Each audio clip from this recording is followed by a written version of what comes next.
Welcome to What If Sleepstorian, soft-spoken tales to slow the day's thoughts and carry you toward peaceful sleep. Before we begin, tell me where in the world you're listening from tonight, and, if you wish, what's on your mind. I read every note and love keeping quiet company across distances. If this brings you peace, a like and subscribe help me make more nightbound stories. Now, settle in, get comfortable, and breathe with me as we begin. The morning dew clung to the greenhouse glass like tiny pearls, each droplet catching the first light of dawn as it crept across the Provençal hills. Marcel Dubois pressed his weathered palm against the cool iron handle, feeling the familiar resistance before it gave way with a soft click. The scent hit him immediately, not the usual symphony of orchids and jasmine that greeted him each morning at Château de Florenne, but something else. Something is wrong.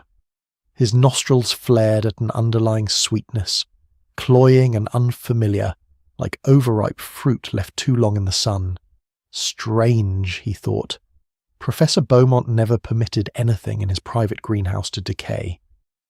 The estate of Château de Florenne sprawled across 30 hectares of the finest land in Provence, its gardens a living testament to 3 centuries of botanical obsession. Here, where the maritime Alps cast their morning shadows across fields of lavender, the Beaumont family had cultivated paradise.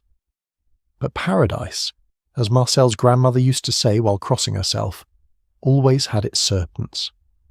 Marcel stepped inside, his worn boots silent on the slate pathway that wound through Professor Auguste Beaumont's most precious collection.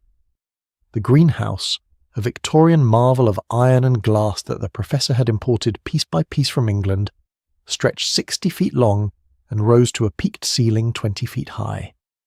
In the gentle morning light filtering through the condensation-fogged panes, it looked like the inside of a cloud, all soft edges and mysterious shadows.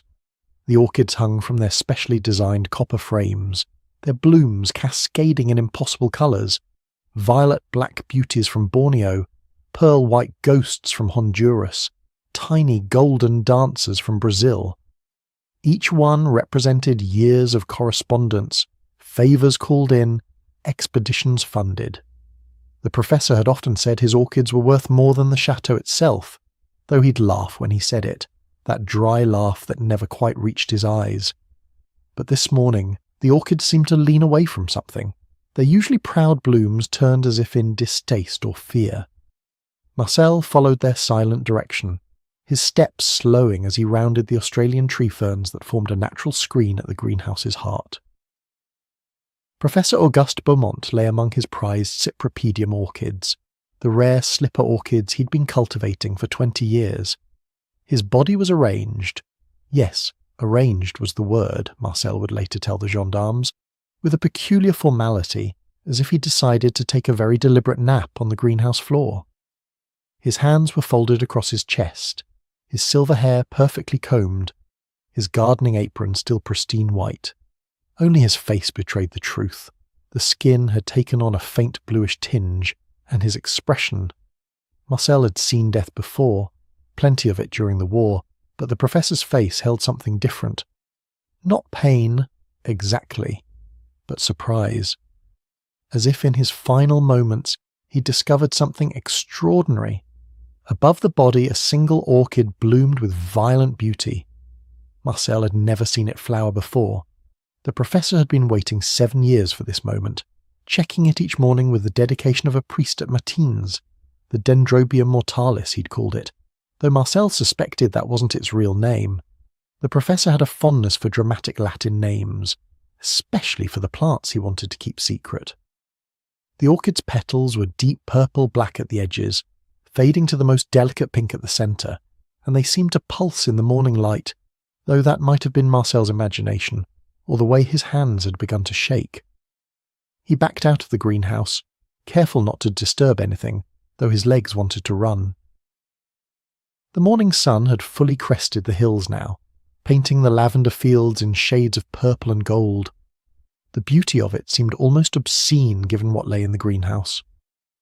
Marcel hurried toward the chateau, his mind already racing through who needed to be told, and in what order. Madame Beaumont, of course, though the young Lady Vivienne rarely rose before 10. Dr. Laroche should be summoned from the village, and Marguerite, the housekeeper, she would know exactly what to do. Marguerite always did. The chateau stood proud against the morning sky, its honey-coloured stones glowing in the early light. Built in 1687 by the first Baron de Florenne, it had survived revolution, war, and the changing fortunes of aristocracy. The Beaumonts had purchased it in 1898, when Auguste's father had made his fortune in the Indochina rubber trade. They'd spent the subsequent decades transforming the grounds into a botanical paradise that drew visitors from across Europe at least until the war, when the gardens had been left to run wild and the family had fled to Switzerland. Marcel found Marguerite in the kitchen, already preparing the professor's usual breakfast soft-boiled eggs, toast with lavender honey from the estate's own hives, and strong black coffee. She looked up at his entrance, and her face immediately shifted from its usual morning contentment to concern. Marguerite Rousseau had been with the family for 32 years, since she was a girl of 14, and she could read the moods of the estate like a sailor reads the weather. "Qu'est-ce qui se passe, Marcel?" she asked, setting down the silver egg cup she'd been polishing. "What's happening?" "The professor," Marcel managed, his Provençal accent thicker than usual with distress, "in the greenhouse. He's Marguerite. He's dead." The egg cup clattered to the floor, the sound sharp as breaking bones in the morning quiet. Marguerite crossed herself, her lips moving in a silent prayer. Then her practical nature reasserted itself. "You're certain?" "Sometimes the professor meditates among his flowers."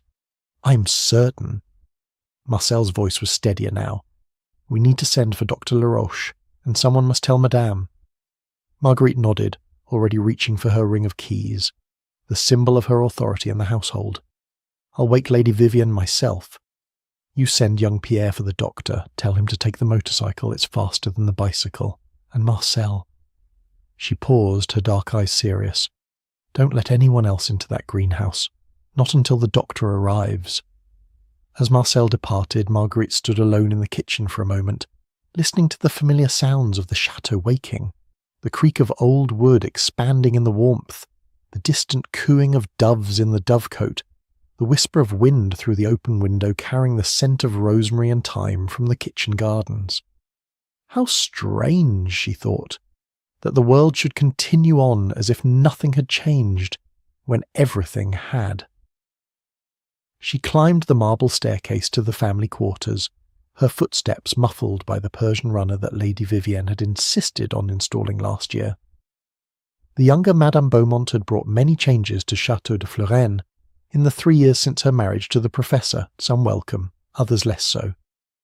At 28, she was 34 years younger than her husband, a fact that had set tongues wagging from here to Nice when their engagement was announced. Marguerite knocked softly at the door to Lady Vivienne's suite. She kept her own rooms, another modern arrangement that had raised the eyebrows, and entered when she heard a drowsy entree. The room was a study in pale blues and creams, like the inside of a robin's egg.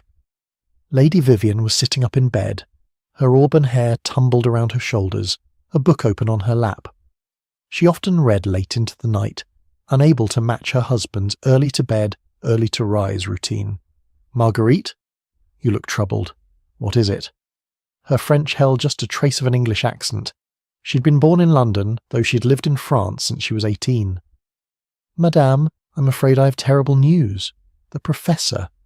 There's been an accident in the greenhouse." Lady Vivienne's face went very still, the kind of stillness that Marguerite recognised as someone processing something too large to immediately comprehend. "An accident? Is he hurt?" "He's dead, madame." Marcel found him this morning. The book slipped from Lady Vivienne's fingers, its pages fluttering like dying moths as it fell. "Dead? But he was perfectly well at dinner last night. We discussed the orchid, the one that was about to bloom. He was so excited." Her voice trailed off, and she pressed her fingers to her temples. "I must dress. Has anyone summoned Henri? Dr. Laroche, I mean." "Marcel has sent for him, madam." "Good. Good." Lady Vivienne swung her legs out of bed, then paused. Marguerite, where exactly did Marcel find him? In the private greenhouse, madam. Among the orchids, something flickered across Lady Vivian's face, not quite fear, but perhaps recognition. The orchids, she repeated softly. Of course. He would want to be among his orchids. She looked up at Marguerite with eyes that seemed suddenly very young. Was it? Did he suffer, do you think? I couldn't say, madame. We must wait for the doctor. As Marguerite helped Lady Vivian dress, she chose a simple, black day dress, as if already in mourning. They could hear the sound of the motorcycle roaring to life in the courtyard below. Pierre, the undergardener's son, would make good time to the village. Dr. Henri Laroche lived in a pleasant house on the square, close enough to the fountain that he could hear it splash from his study window. He'd been the Beaumont family physician for 15 years, and more than that, he'd been Auguste's friend. They'd shared a passion for botany, though Henri's interest ran more toward the medicinal properties of plants than their aesthetic beauty. The sun climbed higher, warming the ancient stones of the chateau and drawing the scent from the gardens like a perfumer drawing essence from flowers. The estate was fully awake now, the gardening staff arriving for their morning duties, the cook beginning preparations for lunch, the maids opening windows to let in the sweet morning air. None of them yet knew that their carefully ordered world had shifted on its axis. Dr. Laroche arrived within the hour, his medical bag in one hand and his face grave. He was a tall, thin man in his 50s, with prematurely white hair that made him look like a character from a fairy tale, the wise counsellor perhaps, or the kindly magician. He greeted Lady Vivian with a brief embrace, the kind permitted between old friends in times of crisis. Vivian, my dear, I'm so sorry. Where is he? In the greenhouse. Marcel can show you. She hesitated. Henri, he was perfectly well last night. We dined together, discussed his work. How can he simply be dead? Let me examine him first, Dr. Laroche said gently. Then perhaps we'll have answers. Marcel led the doctor through the gardens, past the geometric patterns of the French parterre, where boxwood hedges formed intricate designs, filled with white gravel and punctuated by conical yews. Past the English garden with its seemingly wild abundance of roses, delphiniums and hollyhocks. Past the Mediterranean garden where olive trees cast dappled shadows over cushions of lavender and santolina. The journey to the private greenhouse was a tour through the professor's life work, each section representing a different period of his botanical obsessions. The greenhouse door stood open as Marcel had left it. That strange, sweet smell had grown stronger in the warming air, and Dr. Laroche paused at the threshold, his nostrils flaring. "What is that scent?" he asked. "I don't know, doctor." "It was here when I arrived this morning. It's not normal. They found the professor exactly as Marcel had left him, still arranged in that formal repose among his orchids." Dr. Laroche knelt beside the body, his long fingers checking for any signs of life, though it was clearly far too late. He examined the eyes, the fingernails, the lips. He smelled the mouth. A strange thing to do, Marcel thought, but doctors had their ways. "How long has that orchid been in bloom?" Dr. Laroche asked suddenly, pointing to the spectacular Dendrobium mortalis hanging above the body. "I don't know, doctor. It wasn't yesterday evening when I did my final rounds. The professor, he was waiting for it to bloom for years. He said it only flowered once a decade, and only under very specific conditions." Dr. Laroche stood slowly, his expression troubled. "Marcel, I need you to do something for me. Don't let anyone else in here. No one at all. I need to make a telephone call." "To the gendarmes?" "Eventually, yes. But first I need to call a colleague. Someone with very particular expertise." He looked once more at the blooming orchid, its petals seeming to pulse in the morning light. "I think we may need Hercule Poirot." The afternoon sun had turned the limestone dust of the drive into a shimmer of gold when the taxi from Nice pulled up to Château de Fleurane. Hercule Poirot emerged with his characteristic precision, first one polished shoe, then the other, his movements as carefully orchestrated as a ballet.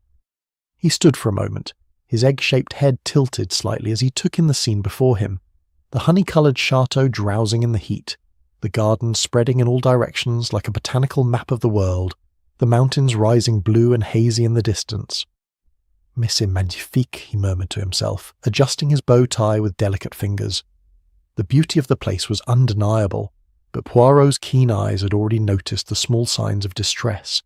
A gardener's abandoned wheelbarrow in the middle of the path, curtains drawn in several windows despite the lovely day, the fountain in the courtyard running but untended, its basin beginning to overflow. Dr. Henri Laroche hurried down the front steps to greet him, his white hair catching the sunlight like spun silver. "Monsieur Poirot, thank you for coming so quickly. When I telephoned, I hardly dared to hope you would be able to leave your holiday in Antibes. But naturally, when you mentioned the peculiar circumstances, how could Poirot resist?" The detective's voice carried its familiar blend of vanity and genuine interest. "A celebrated botanist dead among his orchids, and you suspect— What exactly do you suspect, mon cher docteur?" Dr. Laroche glanced around, though they were quite alone in the courtyard. "I suspect that Auguste Beaumont was murdered, Monsieur Poirot. Murdered by someone with a deep knowledge of botanical poisons. The symptoms— But come, let me show you the greenhouse. Nothing has been touched since this morning." They walked through the gardens, and Poirot observed how each section told its own story. The French parterre spoke of order and control, every hedge trimmed to mathematical precision. The English garden whispered of controlled chaos, where nature was allowed to seem wild within carefully prescribed boundaries. The Japanese garden, with its raked gravel and precisely placed stones, suggested contemplation and hidden meanings, and everywhere the scent of lavender drifted like a peaceful ghost, at odds with the tension that gripped the estate. "Tell me about Professor Beaumont," Poirot said as they walked. "What manner of man was he?" "Brilliant," Dr. Laroche replied immediately. "Perhaps the finest botanical mind in Europe. But also he hesitated, searching for the right words. Auguste could be difficult. He was secretive about his work, paranoid even. In recent months, he'd become convinced that someone was trying to steal his research, and was someone? I thought it was merely the fantasies of an aging mind. But now— Dr. Laroche shrugged eloquently. The private greenhouse stood before them, its Victorian iron framework dark against the glass that caught and fractured the afternoon light. Even from outside, Poirot could see the extraordinary collection within, orchids hanging like exotic birds, ferns creating a green understory, vines twining up the supports in botanical ambition. "Before we enter," Poirot said, "tell me who was present at the chateau yesterday." "The household, of course. Lady Vivian, Marguerite the housekeeper, Marcel the head gardener and his staff. But we also had visitors. James Whitmore arrived from London 2 days ago. He's a botanist from Kew Gardens, an old rival of Auguste's. They've been competing for decades over various botanical discoveries. Then there's Céleste Durand, Auguste's research assistant. She lives in the village but often stays late working in the laboratory. And Philippe, Auguste's son from his first marriage. He arrived yesterday afternoon, unexpectedly." Unexpectedly? They were not close. They hadn't spoken in 2 years. Some quarrel about money in the estate. Philippe felt his father cared more for his plants than his family. Dr. Laroche opened the greenhouse door. Perhaps he was right. The scent hit Poirot immediately, that underlying sweetness Marcel had noticed, but now mixed with other odours. The green smell of photosynthesis, the earthiness of potting soil, and something else, something chemical and sharp. Poirot's nose, sensitive as a sommelier's palate, detected layers of scent like an olfactory symphony. The body still lay among the orchids, though now covered with a white sheet. Poirot lifted it delicately, studying the late professor's face with his penetrating green eyes. The expression of surprise Dr. Laroche had mentioned was indeed present, but Poirot saw something more, a kind of wonder, as if Beaumont had died while experiencing a revelation. "You see the cyanosis?" Dr. Laroche pointed to the bluish tinge of the skin, classic sign of oxygen deprivation, but no marks of strangulation, no signs of struggle. "And this magnificent orchid above him?" Poirot gazed up at the Dendrobium mortalis, its purple-black petals seeming to absorb light rather than reflect it. It bloomed last night. According to Marcel, it wasn't flowering at 10 o'clock when he did his final rounds. By 7 this morning, when he found the body, it was in full bloom. Poirot produced his small magnifying glass and examined the orchid closely, careful not to touch it. Most interesting. Do you see these tiny specks on the petals? Like dust, but iridescent. Pollen, surely. Perhaps. Or perhaps something more exotic. Poirot moved around the body in a slow circle, his eyes taking in every detail. The arrangement of tools on the nearby potting bench, the watering can placed precisely on its marked spot, the journal left open on a stand. He paused at the journal, reading the last entry without touching the pages. "Tonight she blooms at last," he read aloud. 7 years of waiting, of careful temperature control, of replicating the exact conditions of her native habitat. The Dendrobium mortalis will finally reveal her secrets. I have dismissed everyone early. This moment belongs to me alone. The writing stops there. A voice from the doorway made them both turn. I told him not to stay alone with that thing. Lady Vivian Beaumont stood silhouetted against the bright afternoon, now dressed in a black silk dress that made her pale skin seem luminous. Her auburn hair was pinned up, revealing a long, elegant neck that Poirot noted would have been fashionable in any era. "Madame," Poirot bowed slightly, "I am Hercule Poirot. Please accept my condolences on your loss." "Mr. Poirot." Her voice was steady, but her hands betrayed her, twisting a black-bordered handkerchief. "Henri telegrammed that you might be able to help us understand. What happened? You say you warned your husband not to be alone with the orchid. Why?" She entered the greenhouse properly, though Poirot noticed how she carefully avoided looking at the covered form on the floor. "That orchid arrived 3 months ago from a collector in Venezuela. The man who sent it, he died shortly after shipping it. His letter said it was the find of a lifetime, but also warned that local tribes considered it cursed. They called it the flower that breathes death." "Superstition," Dr. Laroche said dismissively. "Is it?" Lady Vivian's eyes flashed. The courier who brought it from Marseille fell ill for a week. The undergardener who helped transplant it developed a mysterious rash, and now she gestured helplessly at the sheet. "Your husband did not share these concerns?" Poirot asked. Auguste didn't believe in curses. He believed in science, in classification, in understanding. He said every plant's danger could be catalogued and controlled. She laughed bitterly. "He kept a journal of toxic plants, you know, had a whole section of the garden devoted to them. He called it his pharmacy of death, though he meant it as a joke. Is this section accessible to everyone?" "Oh no, it's kept locked. Auguste had the only key, though." She paused, thinking. "Though I suppose someone cleverer could have climbed the wall. It's only 6 feet high." Poirot filed this information away in the neat cabinets of his mind. "I would like to see this poison garden, but first perhaps you could tell me about yesterday." "Who dined with you?" "All of us," Lady Vivian replied. "It was unusual, actually. We rarely had everyone together. James Whitmore was there. He and Auguste argued, as they always did, about some paper James was publishing. Celeste joined us, which pleased Auguste. He treated her like a daughter. And Philippe arrived just as we were sitting down to dinner. That must have been awkward," Dr. Laroche observed.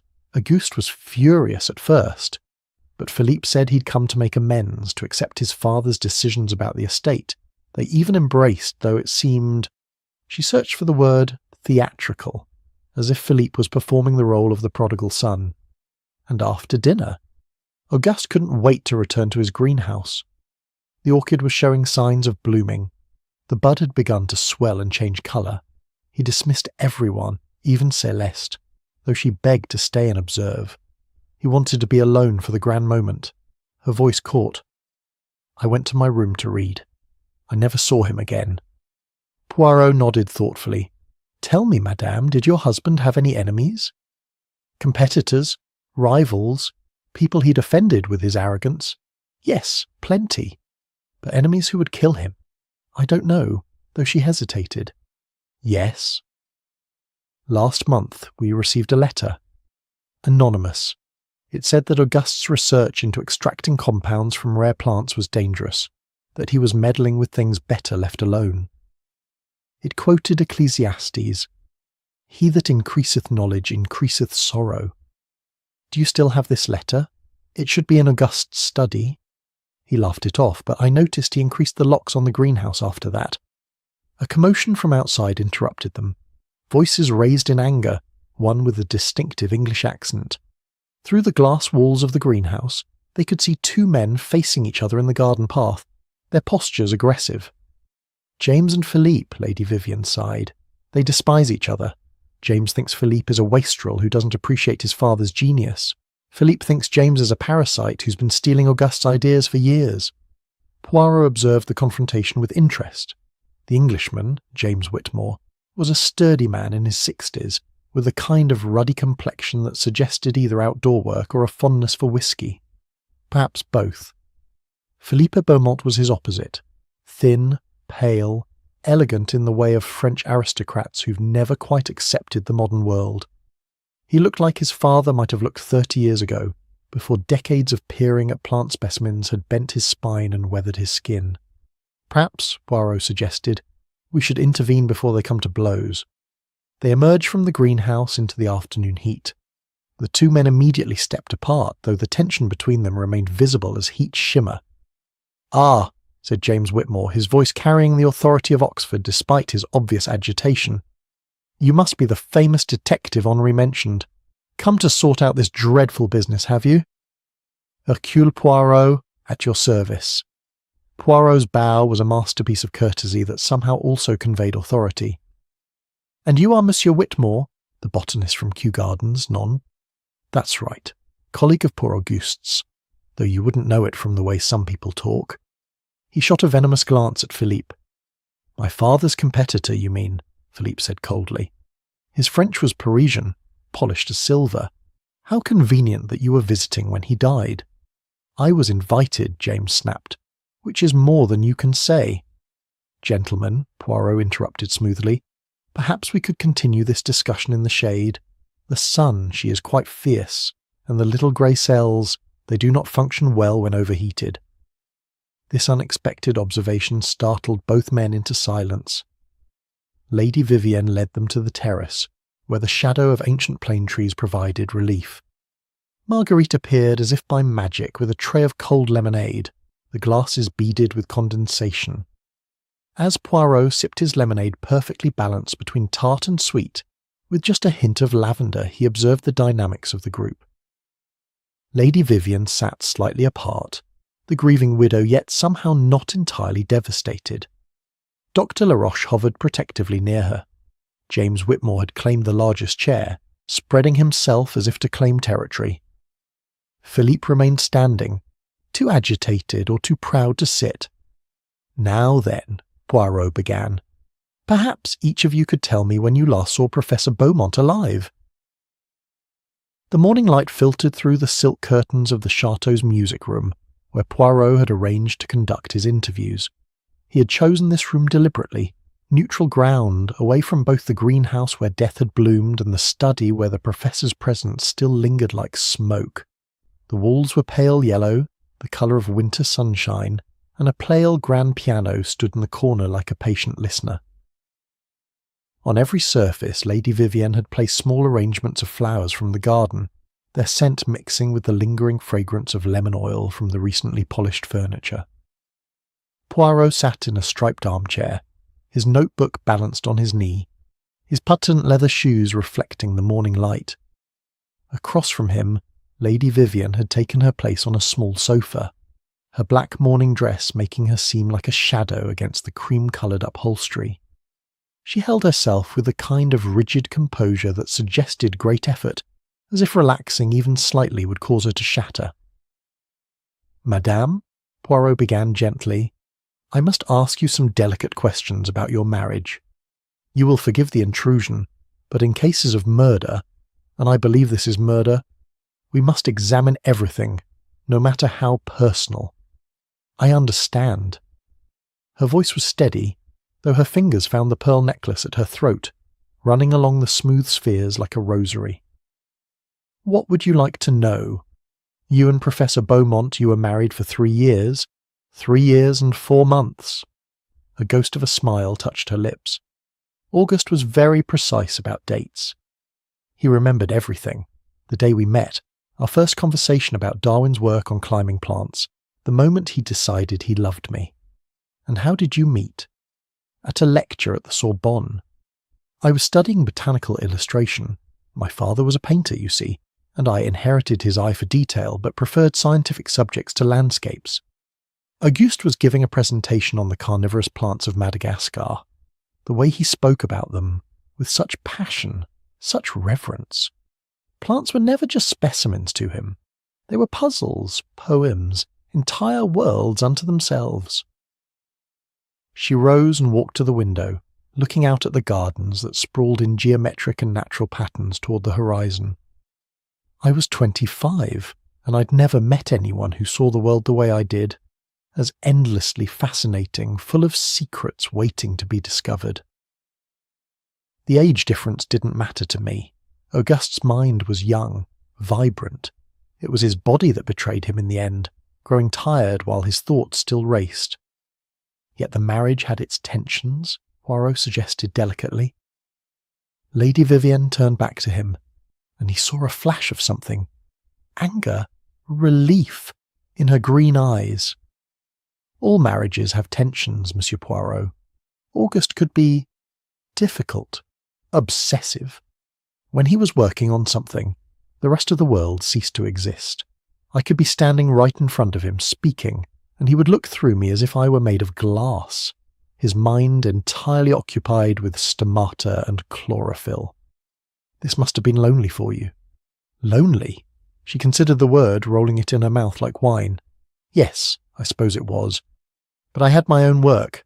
I've been illustrating Auguste's discoveries, creating a comprehensive visual record of the garden specimens, and I had friends. The slight hesitation before friends did not escape Poirot's attention. Friends here in Provence? Yes. Dr. Laroche has been very kind, helping me understand the medicinal properties of the plants I draw. And there's an artist's colony in the village. Painters, writers, even a sculptor from Rome. They meet twice a week at the cafe by the fountain. Auguste didn't approve. He said they filled my head with bohemian nonsense. But I needed something beyond the greenhouse and the garden. Did your husband know about these meetings? He knew I went to the village. Whether he knew or cared what I did there, she shrugged. A peculiarly French gesture that suggested volumes. Auguste noticed what he wanted to notice. Last month, for instance, he discovered that someone had been in his poison garden a footprint in the bed of the belladonna, a branch broken on the angel's trumpet. He spent 3 days investigating, questioning every gardener, examining every shoe on the estate. But he never noticed that I'd redecorated this entire room, or that I'd been crying for a week after my mother's letter arrived telling me she was ill. Poirot made a small note in his book. The poison garden tell me more about this. It seems an unusual hobby, even for a botanist. Auguste said it was essential for any serious botanical collection. To understand life, one must understand death, he used to say. The garden has plants from all over the world, hemlock that killed Socrates, wolfsbane from the Alps, manchineel from the Caribbean whose sap can blind you. He kept detailed notes on each one, their toxic compounds, their symptoms, their antidotes if any existed, and only he had access, supposedly.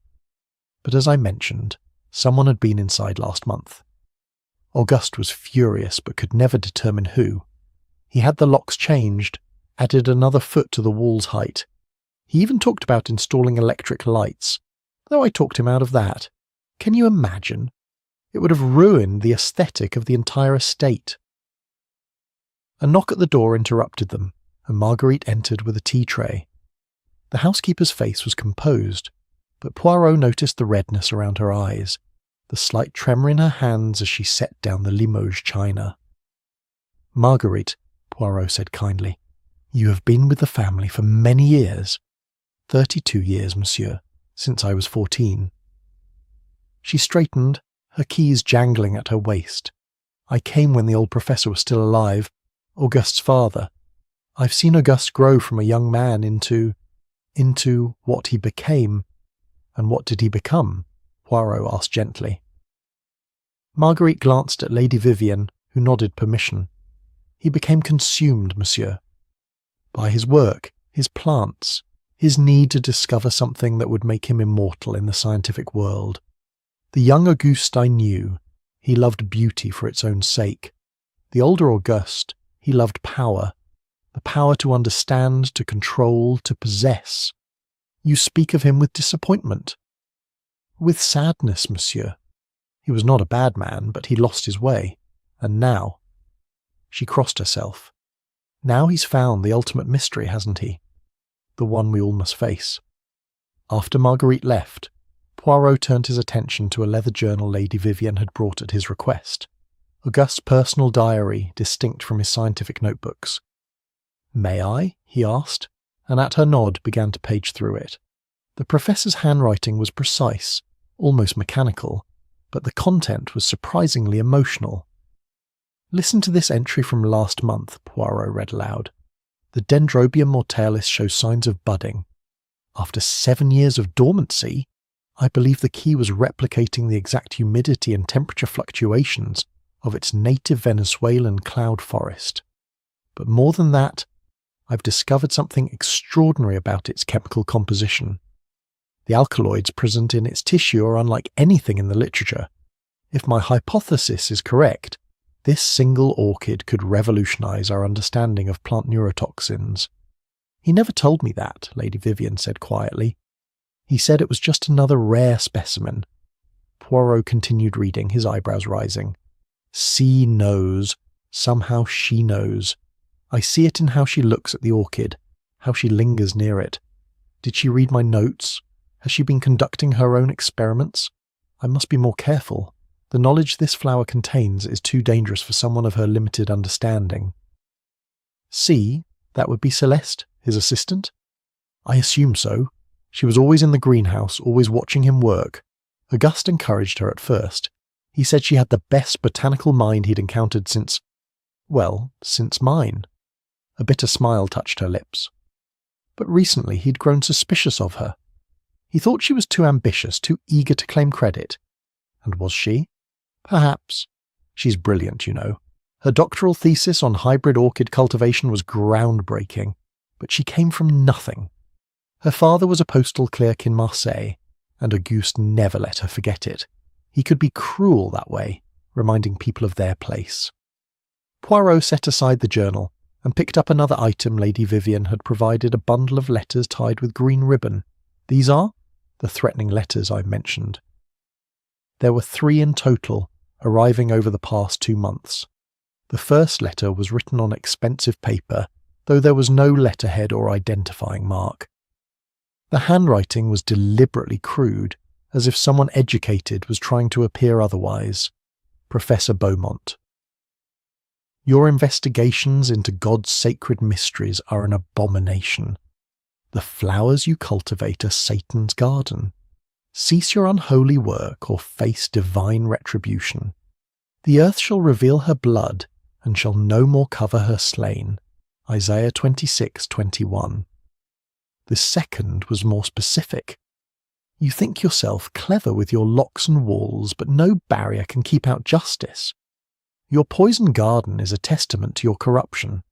How many have died so you could understand death? How many more will die from the knowledge you seek to unleash? End your research into the Dendrobium mortalis, or it will end you." The third, which had arrived just a week ago, was the briefest and most chilling. 7 days until the flower blooms, 7 days until judgment, the angel of death. Has beautiful petals. This last one, Poirot mused, suggests intimate knowledge of the orchid's blooming cycle. Who would have known? Anyone in the household, I suppose. Auguste talked of nothing else at dinner for the past week, and Celeste certainly knew. She'd been helping him monitor its development. James Whitmore might have known too. He and Auguste corresponded regularly about their research, though Auguste was always careful not to reveal too much. And Philippe? Philippe hadn't been here in 2 years until yesterday, but... She paused, thinking. He might have heard from someone. The gardeners talk in the village. News travels. Poirot was about to respond when the door burst open. Celeste Durand stood there, her usually neat appearance dishevelled, her dark hair escaping from its pins, her white laboratory coat stained with something that looked like green ink. "Lady Beaumont, Monsieur Poirot, forgive the intrusion, but I've discovered something. In the Professor's laboratory. Something that changes everything." She held up a glass vial filled with clear liquid. This was hidden in the Professor's personal cabinet. It's labelled in his hand, Dean 7 extract. I tested it. It's a concentrated neurotoxin derived from the Dendrobium mortalis. The Professor had been extracting it for weeks, perhaps months. This single vial contains enough poison to kill a dozen people. Lady Vivian went very pale. "But why would Auguste?" "That's not all," Celeste continued, her voice shaking with excitement or fear. "I found correspondence with a pharmaceutical company in Switzerland. They were offering him 2 million francs for exclusive rights to any compound he could derive from the orchid. The letter is dated 3 days ago. The Professor never mentioned this to anyone." Poirot rose slowly, his mind already racing through possibilities. "Mademoiselle Durand? This laboratory, is it locked?" "Usually, yes, but this morning I found it open. The lock had been forced. Someone was searching for something. Or removing evidence," Poirot murmured. He turned to Lady Vivian. "Madame, I must ask, did your husband have life insurance?" "Yes, a substantial policy. But surely you don't think—" "I think, madame, that we have a murder with many possible motives. Money, professional jealousy, fear of dangerous knowledge being released, perhaps even love. Tell me, did your husband ever speak of changing his will?" Lady Vivian's hand returned to her pearls. "Last week. He said he was considering leaving everything to the Botanical Institute in Paris. He said Philippe didn't deserve it, I didn't understand it, and at least the Institute would preserve his legacy properly." "And did he make this change?" "I don't know. He had an appointment with the notary for today, actually. This afternoon." A heavy silence fell over the room, broken only by the distant sound of the gardeners at work, their tools creating a metallic rhythm against the morning quiet. Somewhere, a dove called mournfully, and the scent of roses drifted through the open window, sweet and funereal. "There's something else," Celeste said quietly. "The flower language. Someone has been leaving flowers with specific meanings around the greenhouse. Yesterday I found yellow carnations, disappointment and rejection. This morning, cypress, death and mourning, and just now, placed on the Professor's desk." She pulled a single flower from her pocket, its petals deep purple black. "Burgundy rose, unconscious beauty, but also—" She hesitated. "Also what?" Poirot prompted. "In the old language, the one the Professor taught me, a burgundy rose can mean something else. It can mean you don't know you're already dead." Lady Vivian gasped, her composure finally cracking. "Who would know such things?" "Anyone with access to the Professor's library," Celeste replied. "He had several books on florography, the Victorian language of flowers. He used to joke that flowers were more eloquent than people, that they never lied about their intentions." Poirot picked up the burgundy rose, careful not to prick himself on its thorns. It had been cut with precision, the stem at exactly the right angle to preserve its freshness. Someone who understood plants had chosen this messenger. "Tell me," he said thoughtfully in this language of flowers, "what would the Dendrobium mortalis say?" Celeste and Lady Vivian exchanged glances. "We don't know," Lady Vivian admitted. "It's not in any of the traditional guides. Auguste used to say it was a flower outside language, beyond symbolism. He said it spoke only one word." "And what word was that?" "Death," Celeste whispered. "Perfect, beautiful, inevitable death." Outside, clouds had begun to gather over the mountains, casting shadows across the lavender fields. The air grew heavy with the promise of rain, that peculiar tension that comes before a storm in Provence. In the greenhouse, the Dendrobium mortalis continued to bloom, its petals seeming to pulse with their own dark light, keeping whatever secrets it held about the professor's final moments. Poirot stood, his decision made. We must gather everyone, the family, the staff, everyone who was present yesterday.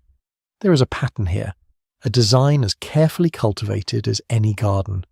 And like any garden, if we understand the gardener's plan, we can see what will bloom next. You think there will be another death? Lady Vivienne asked, alarmed. I think, madame, that death has been growing here for some time, like a seed waiting for the perfect conditions to germinate. The question is not whether it will bloom again, but whether we can prevent it. Come, we have much work to do, and the storm approaches. As if in response to his words, thunder rolled across the valley, low and ominous. In the greenhouse, unseen by anyone, a second bud on the Dendrobium mortalis began, ever so slowly, to open. The morning mist clung to the valleys of Provence like a memory reluctant to fade, and Hercule Poirot stood at the window of the chateau's library, watching it slowly dissipate under the rising sun. He had risen early, unable to sleep despite the comfort of his guest room with its lavender-scented sheets and view of the mountains. His little grey cells, as he liked to call them, had been working through the night, arranging and rearranging the facts like a gardener planning beds for spring planting. The library of Château de Floraine was a testament to 3 generations of botanical obsession. Floor-to-ceiling shelves held volumes in French, English, Latin, and German. Everything from medieval herbals with hand-painted illustrations to the latest journals from botanical societies across Europe. The air smelled of old paper, leather, and the faint sweetness of pressed flowers that marked many of the pages. Poirot had already spent 2 hours examining the professor's collection on poisonous plants. The books showed signs of frequent use, margins filled with notes in Beaumont's precise hand, pages marked with strips of ribbon, certain passages underlined so forcefully the pen had nearly torn through the paper. One volume in particular had caught his attention, The Hidden History of Château de Floraine, by Auguste Beaumont's own grandfather, published privately in 1889. Ah, Monsieur Poirot, you've found the family skeleton. Philippe Beaumont stood in the doorway, dressed in a charcoal suit that emphasized his pallor. In the morning light, his resemblance to his father was even more pronounced. The same sharp cheekbones, the same intelligent eyes, though Philippe's held a bitterness that aged him beyond his 35 years. "Skeleton, monsieur?" Poirot inquired, though he had already read the relevant passages. The Beaumont family curse, some call it, though father preferred to call it an unfortunate pattern of gardening accidents. Philippe moved to the sideboard where Marguerite had left coffee and croissants. His hand shook slightly as he poured. "May I offer you some coffee?" "No?" "Very well. You've read about 1888, I suppose?" "The death of your great-great-uncle, yes. Found dead in the greenhouse among the orchids. Most curious." Philippe laughed, a sound like winter wind through bare branches. Curious is one word for it. Etienne Beaumont, the family's first great botanist. He'd just returned from an expedition to Borneo with a collection of rare orchids. One morning the gardener found him dead, surrounded by his new acquisitions. The official cause was heart failure, but the family whispered about other things. What kinds of things? That he'd been murdered by his brother, my great-grandfather, who inherited everything. That he'd discovered something in Borneo, some secret about orchids that was too dangerous to be known. That the flowers themselves had killed him. Philippe sipped his coffee, grimacing at its bitterness. Father was fascinated by the story. He spent years trying to track down Etienne's expedition notes, but they'd vanished along with most of his orchid collection. All except one specimen that was thought to be lost until, Poirot prompted. Until 3 months ago, when father received a package from Venezuela. Inside was an orchid, along with a letter claiming it was descended from Etienne's original Dendrobium mortalis. The sender said he'd found it growing in a private collection in Caracas, traced its provenance back to Borneo, to the expedition that killed Etienne. Poirot's eyebrows rose like punctuation marks, and this sender, dead within a week of mailing the package. Spider bite, they said, though what kind of spider was never determined. Philippe set down his cup with enough force to rattle the saucer. "Don't you see the pattern? Etienne died in 1888. his Venezuelan contact dead 3 months ago, and now father, all connected to that damned orchid. You believe in curses, Monsieur Philippe? I believe in patterns. I believe in cause and effect. And I believe that some knowledge isn't meant for human hands. He turned to stare out the window at the greenhouse, its glass panels catching the morning sun like scales on a dragon's back. Father thought he was above such concerns. He thought science could explain and control everything. Look where that belief got him. Before Poirot could respond, Dr. Laroche entered, accompanied by Marcel the gardener. Both men looked troubled, and Marcel held something wrapped in an oilcloth. Monsieur Poirot, Dr. Laroche began, Marcel has discovered something you need to see. The gardener unwrapped the oilcloth carefully, revealing a pair of leather gloves stained and discoloured. I found these hidden behind the compost heap, monsieur. They're the professor's work gloves, see here, his initials embroidered on the cuff. But look at the stains. Poirot examined the gloves with his magnifying glass. The leather was marked with distinctive patterns, chemical burns from the look of them, and a strange iridescent residue that caught the light. These stains, Dr. Laroche said quietly. I've seen similar marks before, on the hands of a patient who'd been handling pure nicotine extract. Nearly killed himself by accident, the poison absorbed right through his skin. But the professor, his hands showed no such burns, Poirot observed. No, Marcel agreed. I saw his hands clearly. They were perfect, unmarked. He wasn't wearing gloves when I found him. Most curious, Poirot rewrapped the gloves thoughtfully. Tell me, Marcel, you have worked here for how long? 15 years, monsieur. Since I came back from the war. Then you knew about the death in 1902. Marcel's weathered face went pale. You know about that. I know there was another death. Perhaps you could illuminate the details. Marcel glanced at Philippe and Dr. Laroche, then nodded slowly. It was my grandfather, monsieur, Lucien Dubois. He was head gardener then, like I am now. One night he was found in the greenhouse, dead. They said he'd been stealing cuttings to sell, that he'd accidentally poisoned himself with plant sap. But my grandmother, she never believed it. What did she believe? That he'd discovered something he shouldn't have. The night he died, he'd told her he needed to check something in the old records, something about the original garden plans. He said the Beaumonts had buried something in the garden, something that explained their fortune. Philippe made a dismissive sound. Peasant superstition. Is it? Marcel's usual deference vanished, replaced by old anger. Your family's wealth appeared suddenly in the 1890s. Your great-grandfather claimed it came from rubber plantations in Indochina, but my grandmother knew the accounts. There were no plantations, not at first. The money came from somewhere else. That's enough, Philippe snapped. But Poirot raised a hand. No, let him speak. The truth is, she has waited long enough to bloom. No, Marcel continued, his voice stronger now. My grandmother kept my grandfather's journal. He'd written about finding documents in the chateau's archives, bills of sale for rare orchids, but the prices were impossible. Thousands of francs for single plants, all paid by mysterious buyers who were never named. He thought the orchid trade was a cover for something else. Opium, Dr. Laroche said suddenly. All eyes turned to him. I'm sorry, Philippe, but your father hinted at it once when he'd had too much wine. He said the family fortune was built on flowers that brought dreams and death. I thought he meant it metaphorically, but what if the Beaumonts were using their botanical import business to smuggle opium from Indochina? Philippe sank into a chair, his face grey. Father would have been horrified.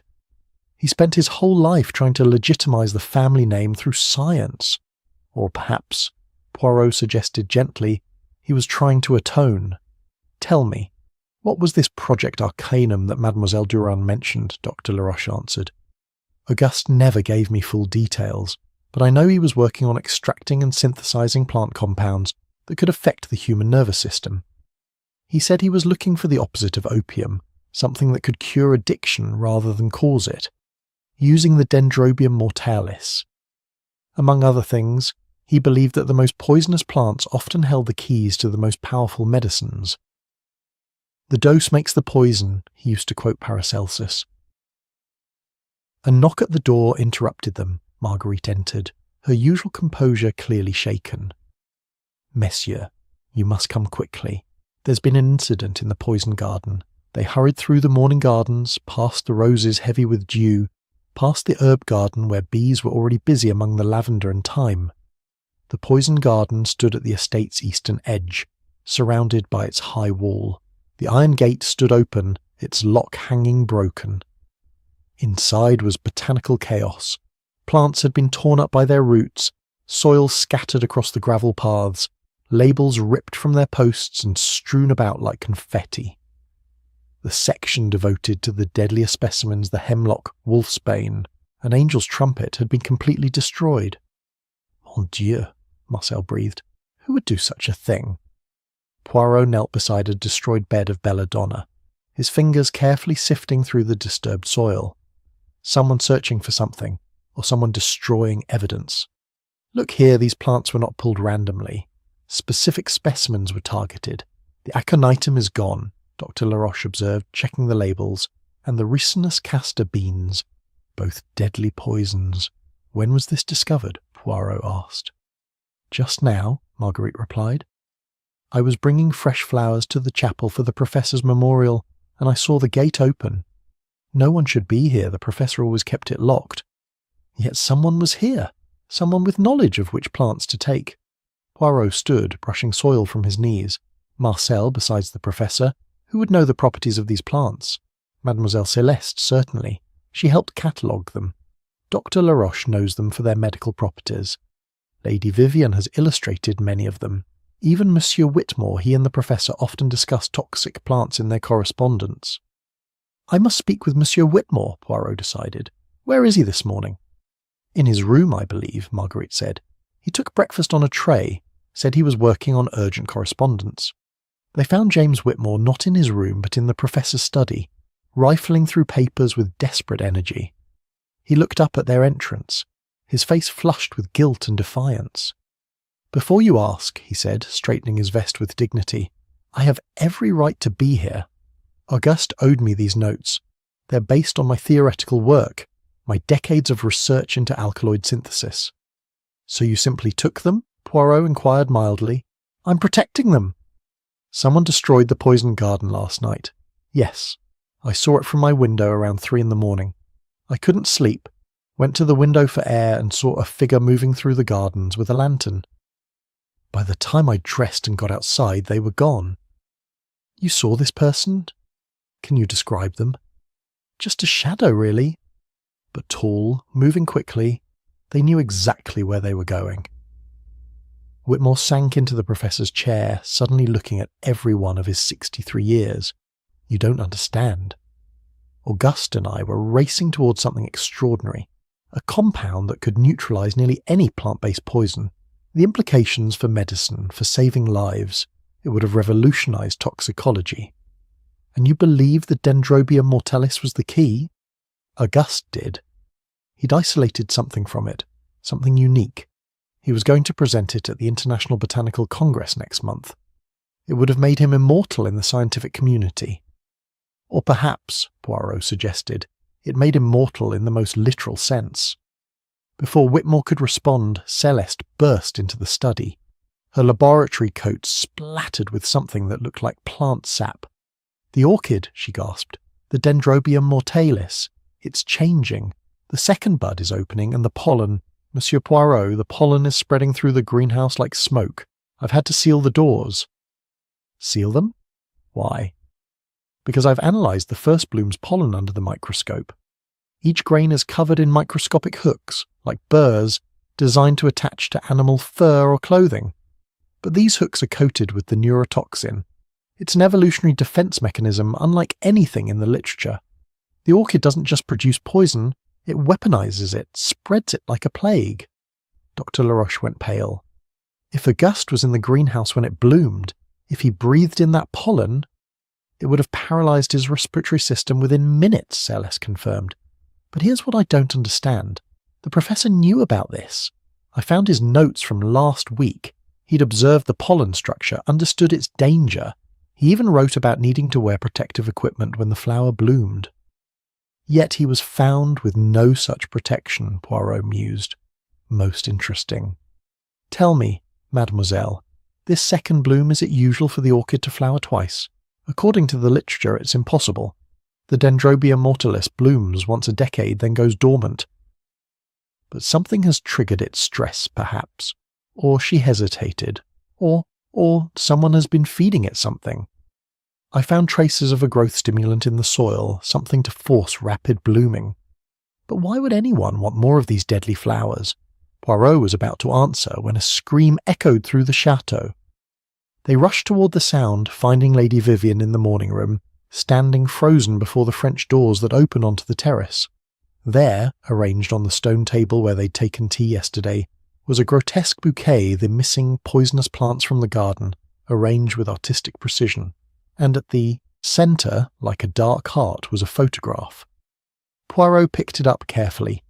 It was old, sepia-toned, showing 3 men in colonial dress standing before a greenhouse. One was clearly a younger Professor Beaumont. The second was Etienne, judging by the family resemblance. The third... "That's my grandfather," Marcel said quietly. "Lucien Dubois.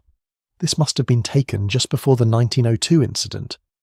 On the back of the photograph someone had written in fresh ink, 3 gardeners, 2 deaths, 1 truth. Tonight, the 3rd flower blooms, and all debts are paid. The 3rd flower. Lady Vivian's voice was barely a whisper, but Celeste said there were only 2 buds. They rushed to the greenhouse where through the glass they could see the Dendrobium mortalis in all its terrible glory. 2 blooms now spread their dark petals, and there, previously hidden behind the others, a 3rd bud was beginning to swell. As they watched, it pulsed as if breathing, as if feeding on some invisible nutrient. "Everyone must leave the estate," Poirot announced suddenly. "Immediately. Pack only essentials. We reconvene at the hotel in the village." "Leave?" Philippe protested. "This is my family home." "And it has already claimed 1 member of your family, possibly 2. I will not allow it to claim a 3rd. Poirot's usual gentle manner had been replaced by steel. Someone here understands exactly what this orchid can do, has planned for it, cultivated it like a murder weapon that grows itself. Until I know who and why, no one is safe." As the household hurried to pack, Poirot remained in the garden, staring at the greenhouse where death bloomed in triplicate beauty.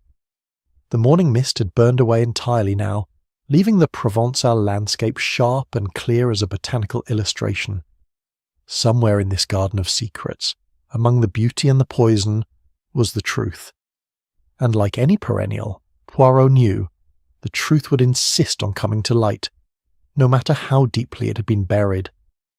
The village of Sainte-Marguerite-les-Fleurs nestled in the valley below Château de Floraine like a cat curled in a basket, its terracotta roofs glowing amber in the late afternoon sun. The Hôtel de Lavande, where Poirot had assembled the household, was a modest establishment that prided itself on its restaurant rather than its rooms. The proprietress, Madame Renard, had given them the private dining room, its walls decorated with faded prints of local flowers and herbs, the windows opening onto a small courtyard where a fountain played its eternal liquid song. Hercule Poirot sat at the head of the long oak table, his fingers steepled before him, his eyes closed in concentration. Around him, the refugees from Château de Floraine had arranged themselves in little clusters of suspicion and alliance. Lady Vivienne sat with Dr. Laroche, their chairs drawn close in mutual comfort. Philippe stood by the window, isolated as always, watching the village square where children played around the ancient plane trees. James Whitmore had claimed a corner, surrounded by the notebooks and papers he'd managed to salvage from the professor's study. Celeste sat near Poirot, her own research notes spread before her, while Marcel and Marguerite occupied chairs near the door, as if their servant status required them to remain on the periphery even here. "Mes amis," Poirot began, opening his eyes. "We find ourselves in a most unusual situation, a murder weapon that continues to bloom, a house we cannot safely inhabit, and a mystery that reaches back through generations. But now, perhaps, we can see the pattern clearly, like looking at a garden from above rather than walking its paths. He produced the photograph they'd found that morning, placing it in the centre of the table. 3 men, 2 deaths, decades apart. And now, a third death that connects them all. But to understand the present, we must fully excavate the past. Marguerite, you knew the professor longest. Tell us about the poison garden. When was it truly established? Marguerite shifted uncomfortably, her keys jingling at her waist. The old Professor Auguste's father started it in 1903, the year after Lucien Dubois died. He said it was for scientific study, but my mother, who worked here then, said it was more like a monument. Or a warning. A warning against what? Lady Vivian asked. Against curiosity, madame. Against digging too deep into family soil. Marguerite's weathered hands twisted in her lap.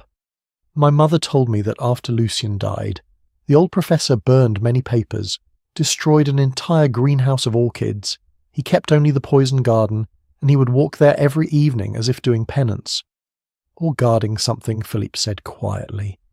I remember grandfather in his last years. He would stand at my bedroom window, which overlooked the poison garden, watching it for hours. Once, when I was maybe 7, I asked him what he was looking for. He said, "The past, my boy. I'm watching to make sure it stays buried." Dr. Laroche cleared his throat. There's something I should tell you all.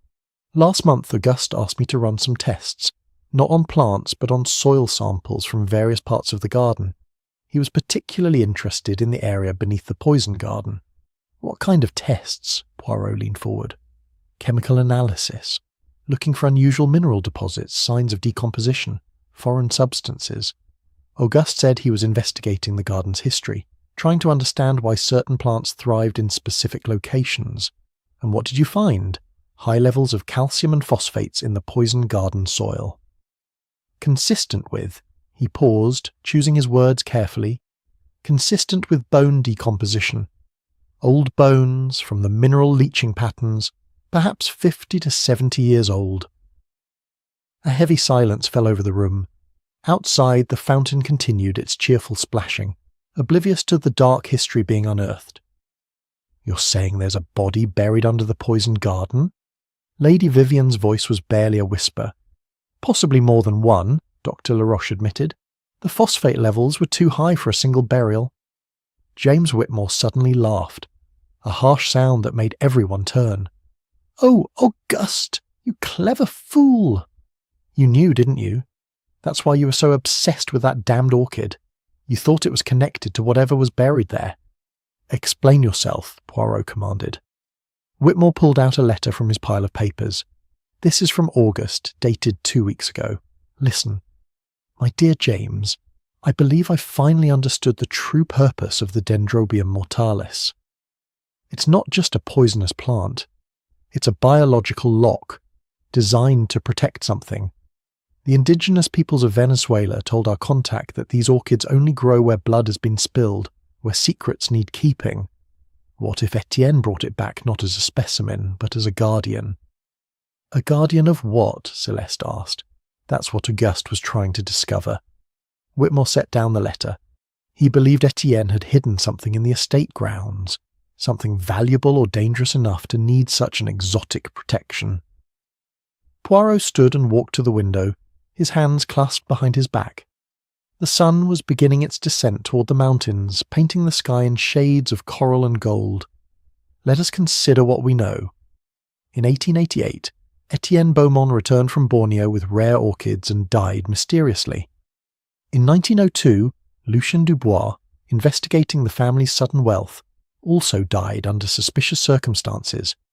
The poison garden was established the following year, possibly over burial sites. And now, over a century later, when Professor Beaumont begins investigating these old mysteries, he too is killed by the very orchid his ancestor brought home. You're suggesting the murders are connected across 130 years? Philippe sounded sceptical. I am suggesting, monsieur, that the past does not die. It waits, dormant like an orchid bulb, until the right conditions cause it to bloom again. Poirot turned back to the group. But we have a more immediate problem. Someone among us forced the Dendrobium mortalis to bloom multiple times. Someone destroyed the poison garden to retrieve specific plants. Someone is following a plan decades in the making. How do we know it's one of us? Lady Vivian protested. Anyone could have accessed the estate. No, madame. The knowledge required is too specific. The murderer knew exactly when the orchid would bloom, how to stimulate additional blooming, which plants to take from the poison garden. This is not an outsider. This is someone who has studied, planned, waited. Then we're not safe even here, Marcel said, his hand instinctively moving to protect Marguerite. On the contrary, Poirot assured him, here, away from the greenhouse and its deadly pollen, we are safer. But we must act quickly. Mademoiselle Durand, you said you sealed the greenhouse. How long will that containment hold? Celeste consulted her notes. The seals are good, but not perfect. The Victorian ironwork has gaps, and the pollen is extraordinarily fine. I'd estimate we have perhaps 18 hours before it begins to escape in dangerous quantities. Then we must solve this tonight. Poirot began to pace, his patent leather shoes clicking on the wooden floor. Let us examine each piece of evidence in the light of what we now know. First, the professor's gloves with the chemical burns. He was handling something caustic, yet his hands were unmarked. How is this possible? Someone else wore them, Philippe suggested. The killer wore father's gloves to handle the poison, then hid them. Perhaps. Or perhaps the professor wore them earlier for a different purpose, and someone moved them to confuse us. Second, the threatening letters with their biblical quotations. Dr. Laroche, are you familiar with the Bible? Reasonably so. I was raised Catholic, though I'm not practicing. Did anything about those quotations strike you as particular? Dr. Laroche thought for a moment. Actually, yes. They were all from the Old Testament, all about divine vengeance and buried sin. Very specific themes. And the handwriting, though disguised, showed certain medical characteristics, the way the letters E and C were formed. It's common among people who write prescriptions frequently. Interesting. Third, the destruction of the poison garden. Mademoiselle Durand, you catalogued these plants. What connected the ones that were taken? Celeste pulled out her inventory list. Aconitum napellus wolfsbane, Ricinus communis castor bean, Conium maculatum hemlock, Atropa belladonna deadly nightshade. All classic poisons, but more importantly all plants that were growing in the garden in 1903, according to the original planting records I found. So our destroyer took the oldest, most established plants. Why? Perhaps, Marguerite said quietly, because those plants knew the truth. My grandmother used to say plants absorb the essence of what's near them. Those old plants, their roots would have grown deep, perhaps deep enough to touch whatever's buried there. A poetic thought, Whitmore scoffed. But Poirot raised a hand. No, Madame Marguerite may have touched upon something important. In my country, Belgium, we have a saying. The earth remembers what men forget. These plants were witnesses, in a sense. Their removal might be an attempt to destroy evidence. But evidence of what? Lady Vivian asked, frustrated. We're talking in circles about events from before any of us were born. Not all of us, Poirot said softly. Marcel, your family has served the Beaumonts for generations. What stories did your grandfather pass down? Marcel looked uncomfortable being the centre of attention. Many stories, monsieur. But one always puzzled me. My grandfather Lucien, before he died, told my father, who was just a boy, to watch the white orchid. My father never knew what it meant. There was no white orchid in the greenhouse then, and now. Marcel's eyes widened. The Dendrobium mortalis. When it first arrived, before it bloomed, the bud was white.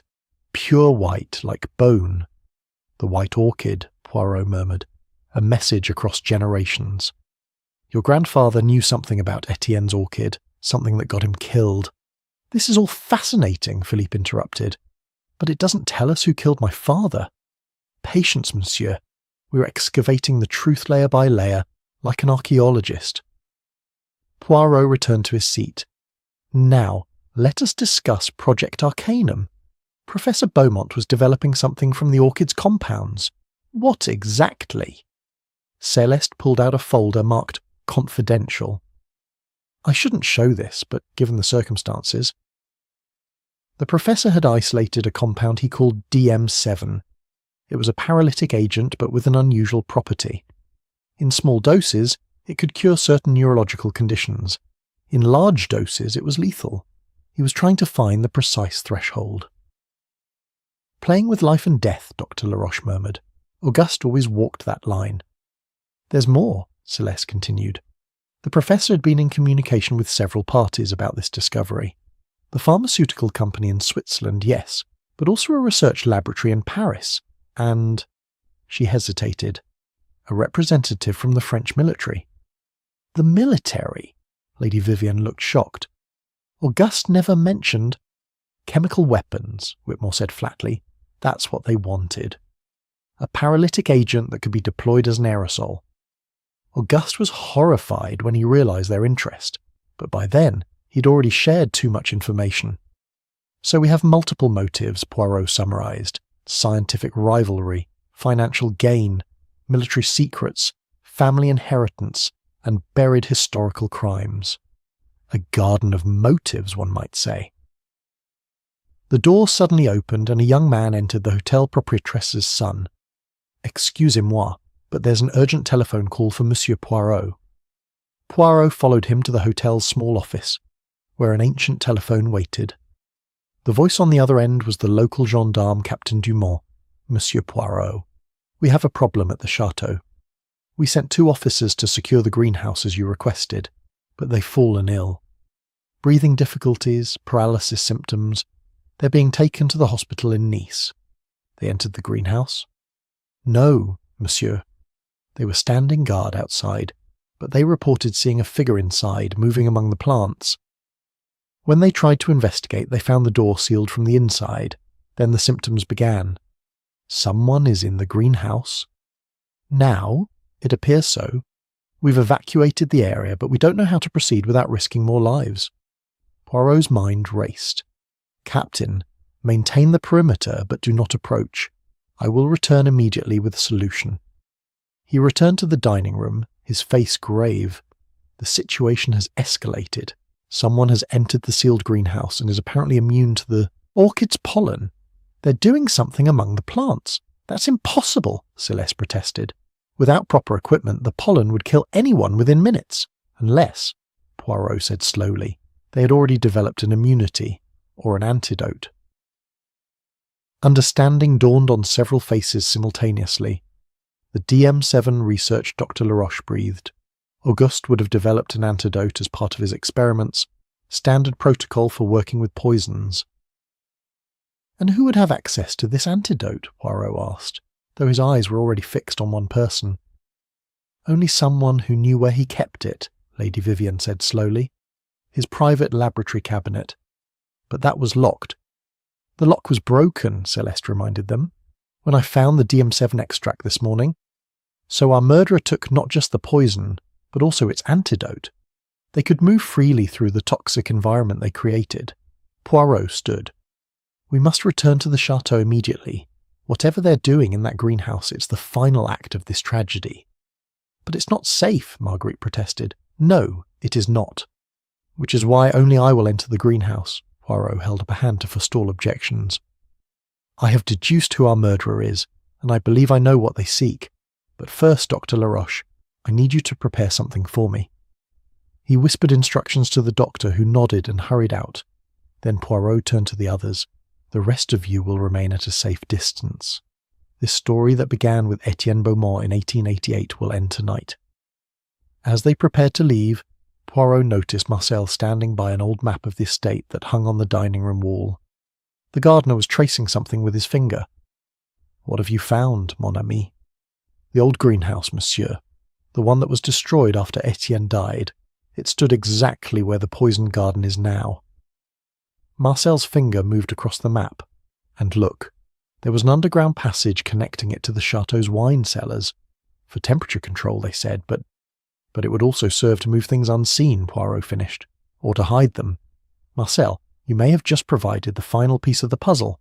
The sun had set by the time they reached the chateau, and the moon was rising full and bright, turning the gardens into a landscape of silver and shadow. The greenhouse glowed from within, its light strange and greenish, as if filtered through leaves, or through poison. As they approached, they could see the silhouette moving inside, a figure in what looked like an old-fashioned diving suit, complete with helmet. It moved among the orchids with purpose, searching, digging, destroying. "My God," Lady Vivian gasped, "what are they doing?" "They are harvesting," Poirot said quietly. "Harvesting the past and the future. The question is, will we allow them to succeed?" Dr. Laroche returned with a medical bag. "I have what you requested, Poirot. But I must protest, this is extremely dangerous." "All gardening involves risk, Doctor. One must sometimes grasp the nettle to tend the rose." Poirot took the bag and checked its contents. "Now, everyone stays back. It is time for Hercule Poirot to enter the poisoned garden and confront the Gardener of Death." He walked toward the greenhouse, its glow growing brighter with each step. Inside, the orchids seemed to pulse with malevolent life, their petals opening and closing like mouths hungry for secrets. The third bloom of the Dendrobium mortalis had fully opened now, its beauty terrible and absolute. And beneath it, the figure in the diving suit continued its desperate search, unaware that the final revelation was about to bloom. The night air was thick with the scent of lavender and something else, something sweet and deadly seeping through the greenhouse seals. Time was running out. The poison garden was about to claim its final victim, unless Poirot could prevent it. He reached for the greenhouse door, took a deep breath of clean air, and prepared to enter the heart of the mystery. Behind him, the household of Château de Floraine watched and waited, each wondering if they were about to witness justice or another tragedy. In the distance, a nightingale began to sing, its liquid notes a counterpoint to the tension that gripped the estate. The moon climbed higher, indifferent to human drama, casting its ancient light on a modern murder that had roots reaching deep into the poisoned soil of the past. Inside the greenhouse, the figure had stopped moving, standing frozen before the largest orchid. They had found something, pulled it from the soil beneath the plant. Even through the glass, Poirot could see it gleaming in their gloved hands. "Voilà," Poirot murmured, "the secret that has waited a century to be discovered. But at what cost?" He opened the greenhouse door and stepped inside into air thick with deadly pollen and the weight of history about to be revealed. The morning arrived with unusual stillness at Château de Floraine, as if nature itself held its breath in anticipation of revelations to come. Hercule Poirot stood in the professor's study, examining the contents of a package that had arrived at dawn by special courier from the Botanical Archives in Paris. The documents within, yellowed with age, written in multiple hands across decades, confirmed what his little grey cells had already deduced. Around him, the study bore witness to a life devoted to botanical obsession. Pressed flowers decorated the walls like murdered butterflies, their colours faded but their forms perfectly preserved. Books in a dozen languages lined the shelves, their spines telling the history of humanity's relationship with plants, from ancient herbals to modern pharmacology. And on the desk, still open to its last entry, lay Professor Beaumont's final journal. "The flower knows," Poirot read aloud to Dr. Laroche, who had just entered with a tray of coffee. "It has always known. Tonight when it blooms, all debts will be paid. Most prophetic, wouldn't you say, Doctor?" Dr. Laroche set down the tray with unsteady hands. "I haven't slept, Monsieur Poirot. I keep thinking about those poor gendarmes, paralysed by the pollen, and about Auguste, dying alone among his orchids. Such a terrible way to end." "But was he alone?" Poirot asked mildly, turning from the journal to study the doctor's haggard face. "You were his physician, his friend. You knew his routines, his vulnerabilities. Tell me, when did you last see him truly alive?" "At dinner, as I told you. We all saw him then." "No, Doctor. I mean truly alive, not going through the motions of life, but genuinely engaged with existence. When did you last see passion in his eyes that wasn't related to his orchids?" Dr. Laroche sank into a chair, suddenly looking at every one of his 55 years. Perhaps years ago, before he became consumed by the Dendrobium mortalis. He used to love music, you know, would play violin in the evenings, Vivian accompanying on piano. But these last months, There was only the flower, only the research. And Project Arcanum? A fantasy that became an obsession that became... He gestured helplessly. This tragedy. A knock interrupted them. Lady Vivian entered, dressed in black but with colour returning to her cheeks. Behind her came Celeste, carrying an armful of laboratory notebooks. Monsieur Poirot, Celeste began without preamble, I've been analysing the pollen samples I managed to collect before we evacuated. The results are extraordinary. The Dendrobium mortalis doesn't just produce one type of pollen, it produces 3 distinct varieties, each from a different part of the flower. 3 types? Poirot's eyebrows rose. How curious. Please continue. Celeste spread her notebooks on the desk, revealing detailed microscopic drawings. The outer petals produce what I'm calling type A, a mild paralytic that would cause temporary numbness. The inner petals produce type B, the deadly neurotoxin that killed the professor. But the centre, the heart of the flower, produces type C. And what does type C do? Lady Vivian asked. That's just it. I don't know. Its chemical structure is unlike anything in the literature. It resembles certain psychoactive compounds, but with additional elements I can't identify. The professor's notes reference it only once, calling it the messenger. The messenger, Poirot repeated thoughtfully. How very poetic. Tell me, in your analysis, did you find any evidence of artificial stimulation? Something that would cause the orchid to bloom repeatedly? Yes. How did you know? There were traces of a synthetic growth hormone in the soil, something that would trigger premature blooming. But who would... She was interrupted by commotion from outside. Through the window, they could see Philippe arguing with James Whitmore in the garden, their voices carrying across the morning air. You parasitic fool, Philippe was shouting. You've been stealing my father's work for decades. Stealing? Whitmore's British accent was sharp with indignation. Your father built his entire career on the foundation I laid. Every discovery, every paper, drew from my theoretical frameworks. They rushed outside to find the 2 men facing each other near the entrance to the poisoned garden. Marcel and Marguerite already there, trying to calm the situation. Gentlemen, Poirot intervened smoothly.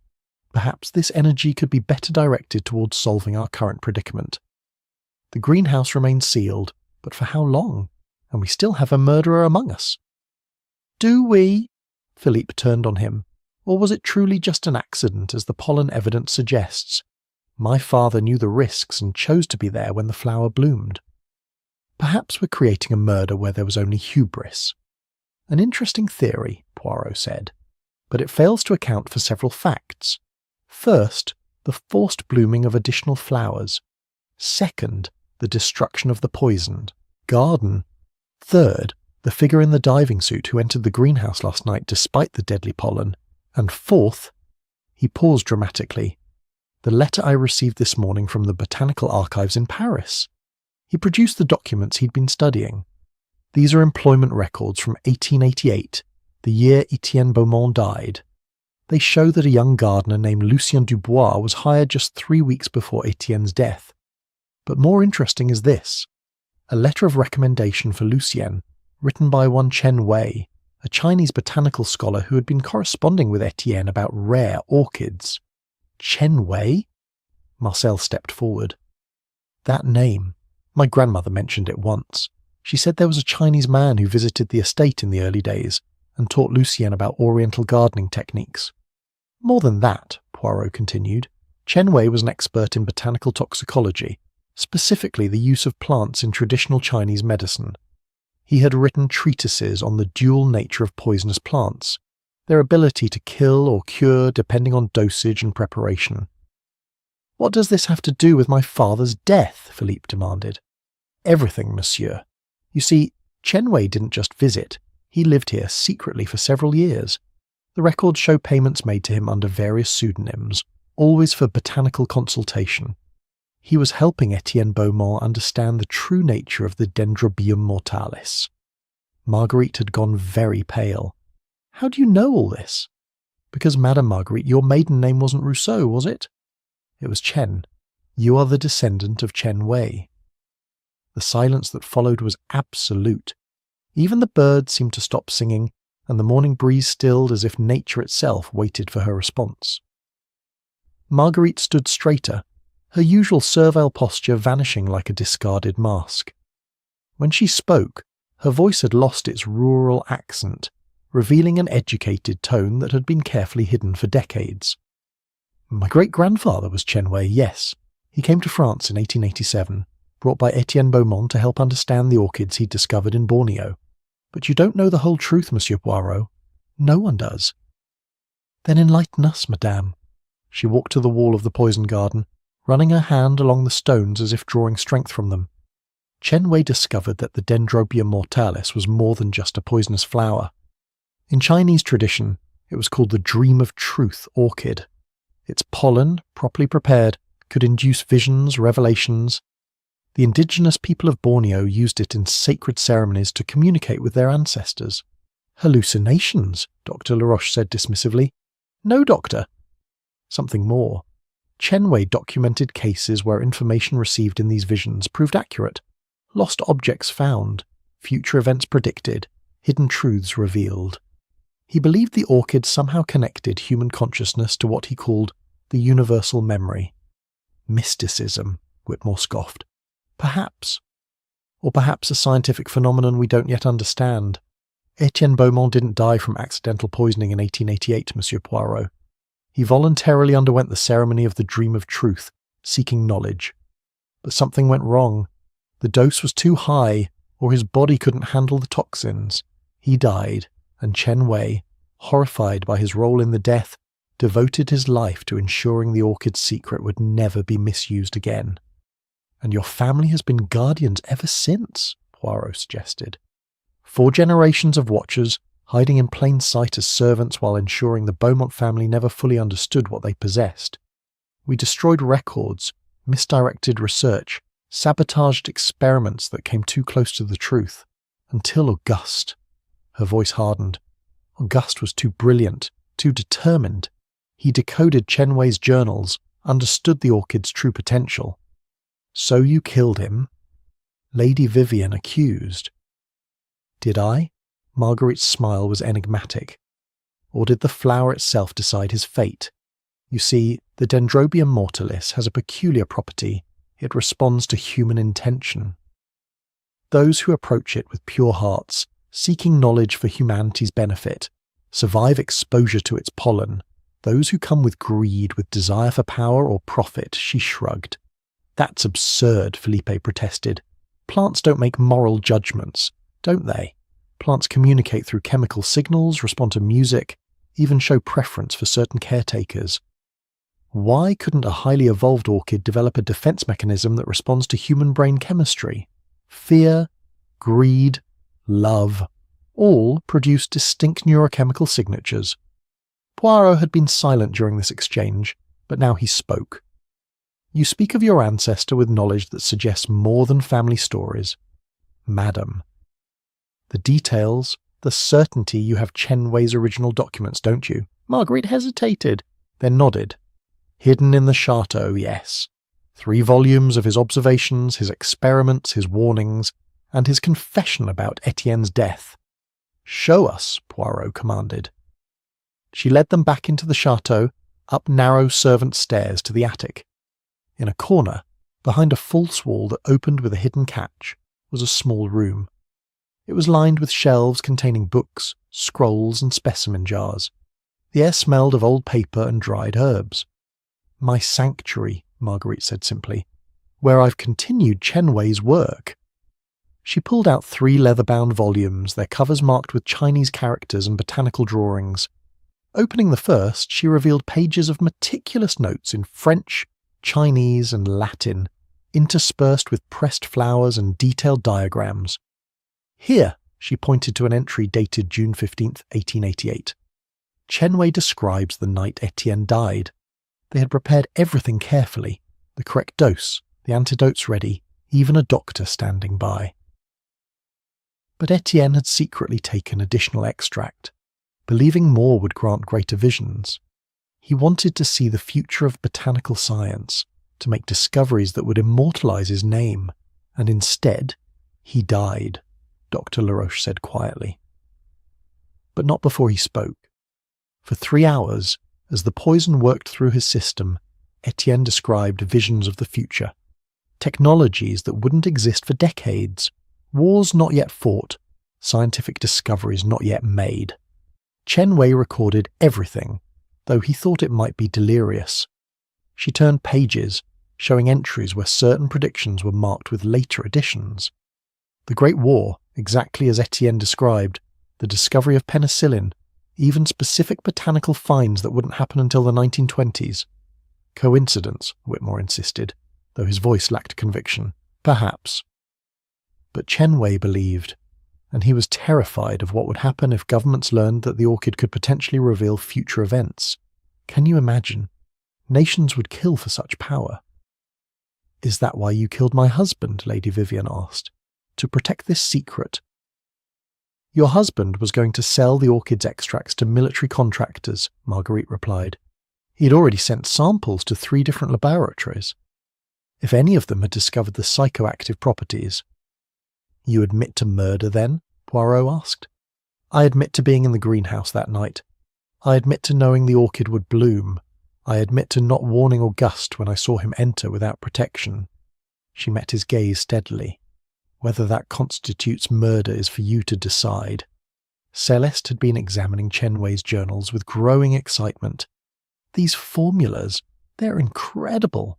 The way he combined Eastern and Western botanical knowledge, this could revolutionize pharmacology." "Or destroy the world," Marguerite countered. "Every generation thinks it's ready for ultimate truth, but power corrupts always. Better that some secrets remain buried." "Like the bodies in the poison garden?" Poirot asked suddenly. Everyone turned to stare at him.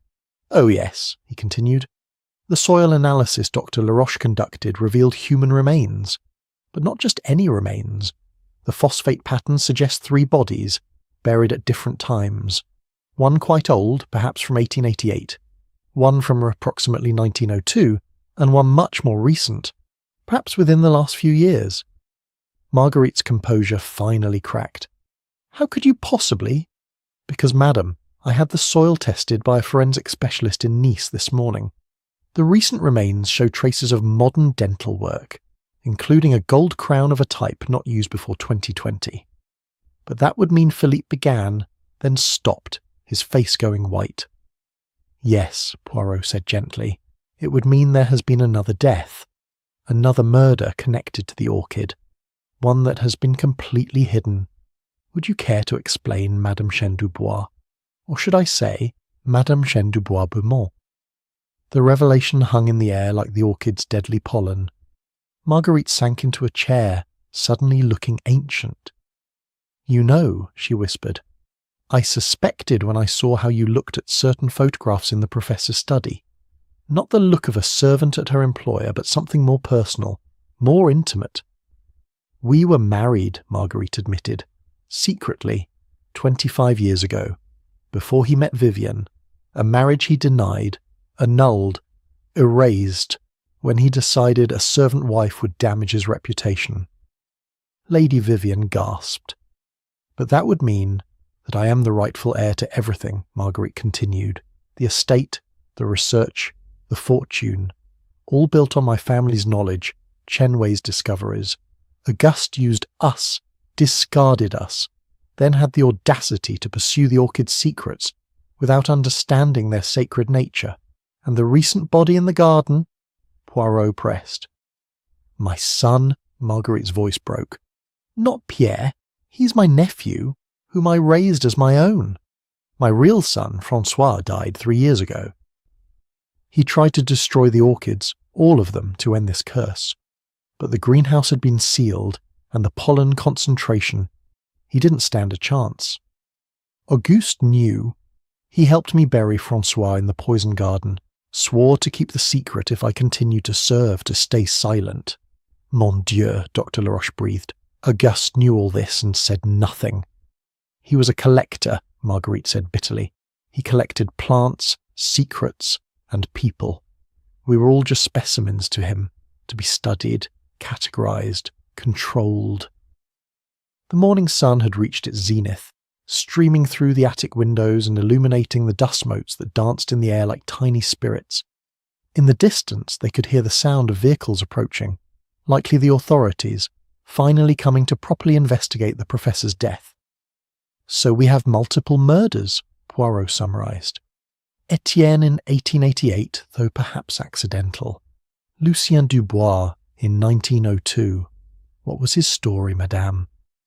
He discovered the truth about Etienne, tried to blackmail the family. Chen Wei poisoned him to protect the secret, then took his own life in remorse. Their bodies lie together beneath the poison garden, along with my François. And now Auguste, Lady Vivian said quietly, killed by the woman he wronged, using the weapon he tried to master. "The question remains," Poirot said. "What do we do with this truth? The authorities approach. Do we tell them everything? Or do we, like Chen Wei, choose to bury certain secrets?" Before anyone could answer, a sound came from below. The distinctive crash of breaking glass, followed by a whoosh of air that seemed to suck the breath from the room. "The greenhouse!" Celeste exclaimed. "Someone's broken the seals!" They rushed to the window overlooking the gardens. The greenhouse stood with several of its panels shattered, and even from this distance they could see a cloud of something, pollen, dense and golden green, beginning to drift on the morning breeze. "Everyone inside now," Dr. Laroche commanded. "Close all windows, seal any gaps. That concentration of pollen could kill anyone in its path." As they scrambled to secure the chateau, Poirot noticed one person missing from their group. "Where is Monsieur Whitmore?" They found him in the professor's study, frantically packing documents and specimens into a leather case. When he saw them, his face showed not guilt but triumph. "You fools!" he exclaimed. "Arguing about ancient history while the greatest botanical discovery of the century sits there for the taking. I've sent samples to my colleagues at Kew Gardens, to universities across Europe. The secret of the Dendrobium mortalis won't die with Auguste. It will live forever in scientific literature with my name attached."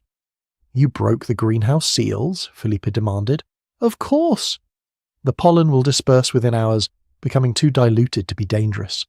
But I have my samples, my photographs, my documentation. Auguste may have found the orchid, but I'll be the one remembered for understanding it." "You've doomed the village," Dr. Laroche said, horrified. "The wind is carrying the pollen directly towards Sainte Marguerite. Diluted, as I said. They might experience mild hallucinations, perhaps some respiratory distress, but nothing fatal. A small price for scientific progress." Marguerite moved so quickly that no one could stop her. She grabbed a letter opener from the desk and pressed it to Whitmore's throat. "You understand nothing. The orchid's pollen doesn't just dilute, it seeds itself, finds new places to grow. Every person who breathes it becomes a potential garden for new blooms. The village could become a death trap." "Madame, put down the weapon," Poirot said calmly. "Violence will solve nothing. We need Monsieur Whitmore's help to contain this disaster." "Help?" Whitmore laughed, though the blade at his throat made it sound strained. "Why would I help? This is my moment of triumph." "Because," Poirot said, "if you don't, I will reveal to your colleagues at Kew Gardens the real reason you were dismissed from your previous position. The experiments with human subjects, the death of that graduate student you covered up. Oh yes, monsieur, I investigate everyone involved in a murder case. Your reputation will be destroyed, your discoveries credited to others." Whitmore's face went ashen. "You can't prove—" "I have the documents, testimonies, everything." Poirot's voice was steel. "Now, you will help us create an antidote to the pollen, or you will be remembered not as a great scientist, but as a murderer who nearly destroyed a French village." The standoff lasted several heartbeats, then Whitmore sagged in defeat. "Fine, but we'll need the laboratory and someone will have to go back to the greenhouse for specific specimens." "I'll go," Margaret said, releasing him. "The orchid knows me, accepts me. I can gather what's needed." "It's suicide," Dr. Laroche protested. "It's redemption," she countered. "My family has guarded this secret for 4 generations and I failed. Let me try to make it right." As preparations began for the desperate attempt to save the village, Poirot stood at the window, watching the deadly cloud drift across the gardens of Château de Florraine.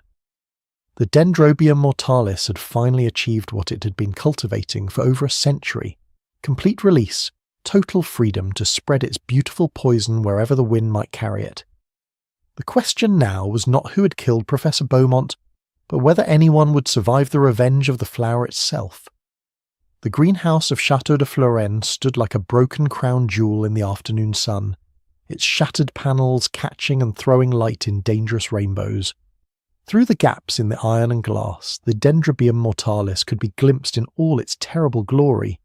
3 blooms now fully open, their purple-black petals seeming to pulse with their own malevolent life. The pollen cloud had mostly dispersed, but a faint golden-green haze still clung to the structure like a toxic aurora. Hercule Poirot stood in the chateau's grand salon, where he had assembled everyone for what he had announced would be the final revelation. The authorities had been delayed. A convenient accident on the mountain road that Poirot suspected was not entirely accidental. Someone wanted this concluded before outside interference arrived. The players in this botanical tragedy were arranged before him like specimens in a collection. Lady Vivian sat rigidly in a silk-upholstered chair, her morning dress making her skin appear translucent. Beside her, Dr. Laroche held a medical bag, ready to treat any effects of pollen exposure. Philippa paced by the windows, his agitation barely contained. James Whitmore sat sullenly in a corner, his dreams of scientific glory temporarily thwarted. Celeste stood near the fireplace, her notebooks clutched like shields. Marcel waited by the door, steady and watchful, and Marguerite, or Madame Chêne du Bois Beaumont, as she had revealed herself to be, stood apart from them all, her face showing the exhaustion of carrying secrets across decades. Mesdames et messieurs, Poirot began, his voice carrying the weight of authority, we've arrived at the moment of truth. Like the Dendrobium mortalis itself, this case has bloomed in stages, each revelation more deadly than the last. But now, in this final flowering, all shall be made clear. He moved to the centre of the room, his patent leather shoes silent on the Persian carpet. Let us begin with what we know for certain. Professor Auguste Beaumont is dead, killed by exposure to the concentrated pollen of an orchid that his own ancestor brought to this estate in 1888. This is a fact, but the truth, mes amis, the truth is far more complex than a simple murder. Poirot produced a small vial from his pocket, holding it up to the light. It contained a fine powder, golden green like the pollen, but somehow different. This morning, while you all slept or worried, I conducted my own investigation of the greenhouse, before Monsieur Whitmore so recklessly broke the seals. I found this substance on the professor's workbench labelled in his own hand, the messenger final synthesis. That's impossible, Celeste protested. I searched every inch of that greenhouse. No, mademoiselle, you searched after the murder. This was placed there afterward, during the night when our mysterious figure in the diving suit entered. But more on that later. Poirot set down the vial carefully. First, we must understand the true history of the Dendrobium mortalis. He walked to the wall where a portrait of Etienne Beaumont hung, a stern man with piercing eyes that seemed to follow observers around the room. Etienne did not discover this orchid by accident. He was directed to it by indigenous traders who spoke of a flower that could open the doors between worlds. He paid a fortune to acquire 3 specimens, believing he had found the key to expanding human consciousness. Drugs, Philippe said dismissively. My ancestor was a drug dealer, not drugs in the way you mean, monsieur. Etienne believed he had found something far more valuable, a biological gateway to what Carl Jung would later call the collective unconscious, that to access memories not just of one's own life, but of one's ancestors, perhaps even of the human species itself. That's pseudo-science, Dr. Laroche objected. Is it, doctor? You've seen the effects of the pollen yourself. The 2 gendarmes reported vivid hallucinations, but specifically, they saw events from the estate's past, things they could not have known. One described in perfect detail a party held here in 1923, down to the dress Lady Beaumont's mother wore. The other spoke of seeing Etienne himself conducting experiments in a room that has been walled up for 50 years. A chill ran through the assembled company despite the warm afternoon. But Etienne made a fatal error. Poirot continued. He believed he could. Control the visions, direct them towards scientific discovery. On the night of June 15th, 1888, he took a massive dose of the orchid's extract witnessed by Chen Wei and Lucien Dubois. What he saw in those visions drove him to madness before death claimed him. Chen Wei's journals, which Madame Marguerite has preserved, describe his final words. The flower knows all our sins. It remembers everything, and it judges. You're saying the plant is sentient, Whitmore scoffed, though his scepticism sounded forced. I am saying, monsieur, that the Dendrobium mortalis has properties we do not fully understand, properties that Professor Auguste Beaumont rediscovered and attempted to weaponize. Poirot turned to face Marguerite directly. But you knew this, didn't you, madame? You knew because Chen Wei passed down not just the warning, but the knowledge itself. Marguerite lifted her chin defiantly. My great-grandfather understood that some doors should remain closed. The orchid doesn't just produce hallucinogens. It produces a substance that alters the very fabric of perception. In the right dose, with the right preparation, it can allow someone to see through time itself. Impossible, Dr. Laroche stated flatly. Then explain this, doctor. Poirot produced a sheet of paper from his jacket. 3 weeks ago, Professor Beaumont wrote this note and sealed it in an envelope, giving it to his notary with instructions to open it only upon his death. I received it this morning. Shall I read it? Without waiting for an answer, he began. By the time this is read, I will be dead, killed by the very flower I sought to master. I have seen my death in the visions, Marguerite standing over my body, arranging my hands in the position of the guardian's rest. I have seen Poirot himself, whom I have never met, standing in my study reading these very words. The flower has shown me that my death is not just inevitable but necessary. Payment for the sins of my bloodline and my own hubris. Lady Vivian gasped. He knew? Auguste knew he would die? He knew, madame, because he had been experimenting with the orchid's psychoactive properties for months. The DM7 compound Mademoiselle Celeste discovered was not just a poison. It was a refined version of what Chen Wei called the messenger, the substance that carries visions across time. But if he knew, Philippe said slowly, why didn't he prevent it? Because, a new voice said from the doorway, some things cannot be prevented, only accepted. Everyone turned to see Pierre, Marguerite's nephew, standing in the entrance. But he looked different, older somehow, more substantial, as if he had stepped out of the shadows he usually inhabited. In his hands he carried an ancient wooden box carved with the same symbols that adorned the jade medallion. "Pierre!" Marguerite exclaimed. "What are you doing?" "What our family has always done, aunt. Bearing witness to the truth." He set the box on the table and opened it, revealing a collection of glass vials similar to the one Poirot had shown, but these were ancient, their contents dried to crystalline residue. These are Chen Wei's original extracts prepared from the first orchid that bloomed on French soil. Each one is labelled with a date and a name, people who sought the flower's visions and paid the price. Poirot examined the vials with interest. 1889, Marie Beaumont, Etienne's wife. 1902, Lucien Dubois. 1923, Charles Beaumont, Auguste's father. All of them seeking truth, all of them finding death. Not just death, Pierre corrected. Transformation. The orchid doesn't just kill, it preserves. Every person who dies from its poison becomes part of its consciousness, their memories absorbed into the plant itself. That's why each generation of blooms is more potent than the last.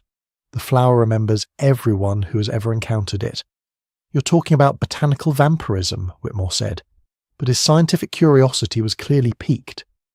I'm talking about evolution. Professor Whitmore, the Dendrobium mortalis has evolved beyond simple survival.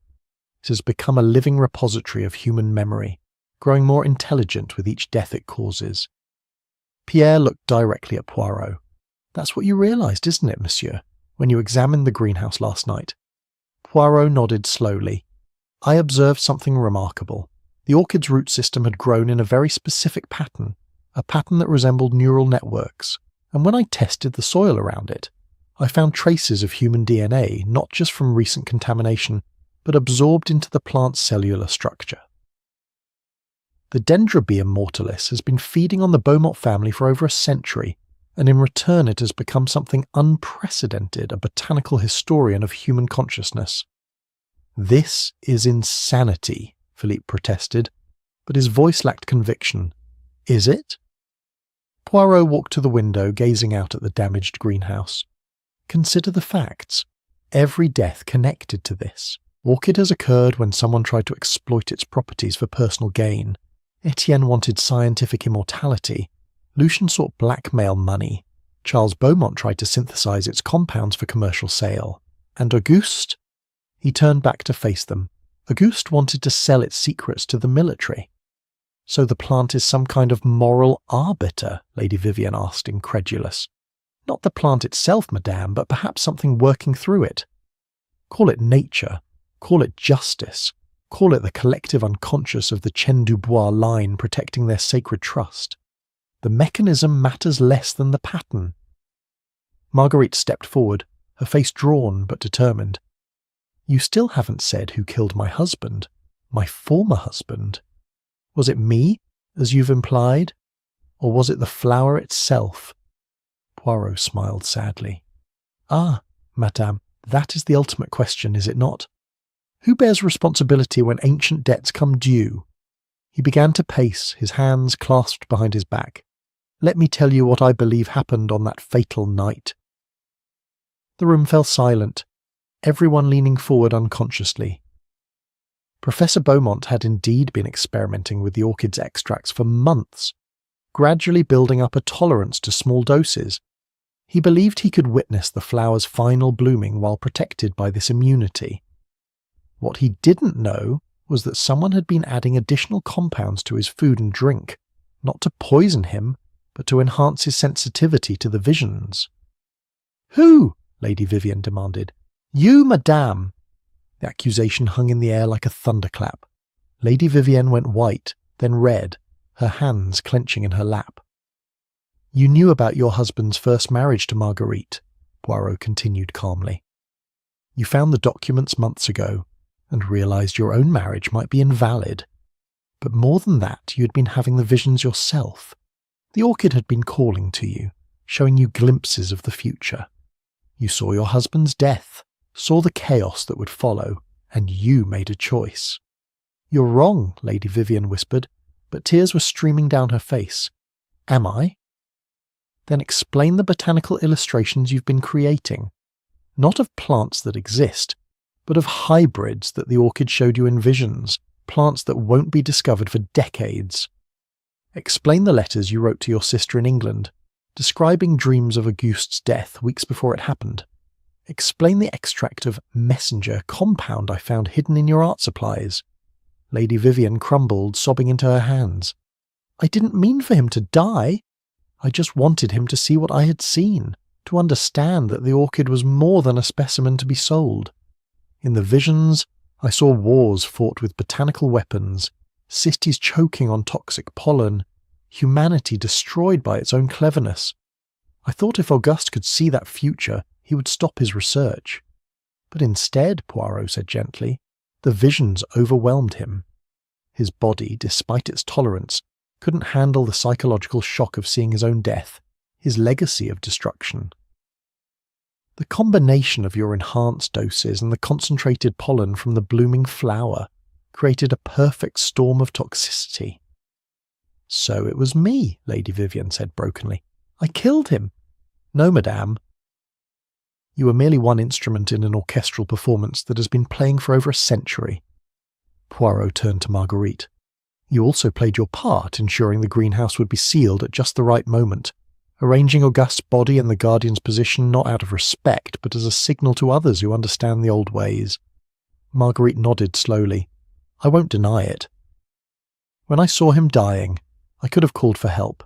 Instead, I completed the ritual, ensuring his essence would be absorbed by the orchid like all the others. And you, Monsieur Pierre, Poirot continued, you broke the additional blooms, forcing them to flower using Chen Wei's ancient techniques, ensuring the pollen would be concentrated enough to break any immunity. The flower demanded it, Pierre said simply. I could hear it calling, feel its hunger. It knew Auguste's time had come. And Dr. Laroche? Poirot's gaze shifted to the physician, who had gone very still. You provided the medical knowledge necessary to calculate exactly how much enhanced extract Lady Vivian should administer, without causing immediate suspicion. Henri? Lady Vivian looked at him in shock. You were helping me? Dr. Laroche's shoulders sagged. I loved you.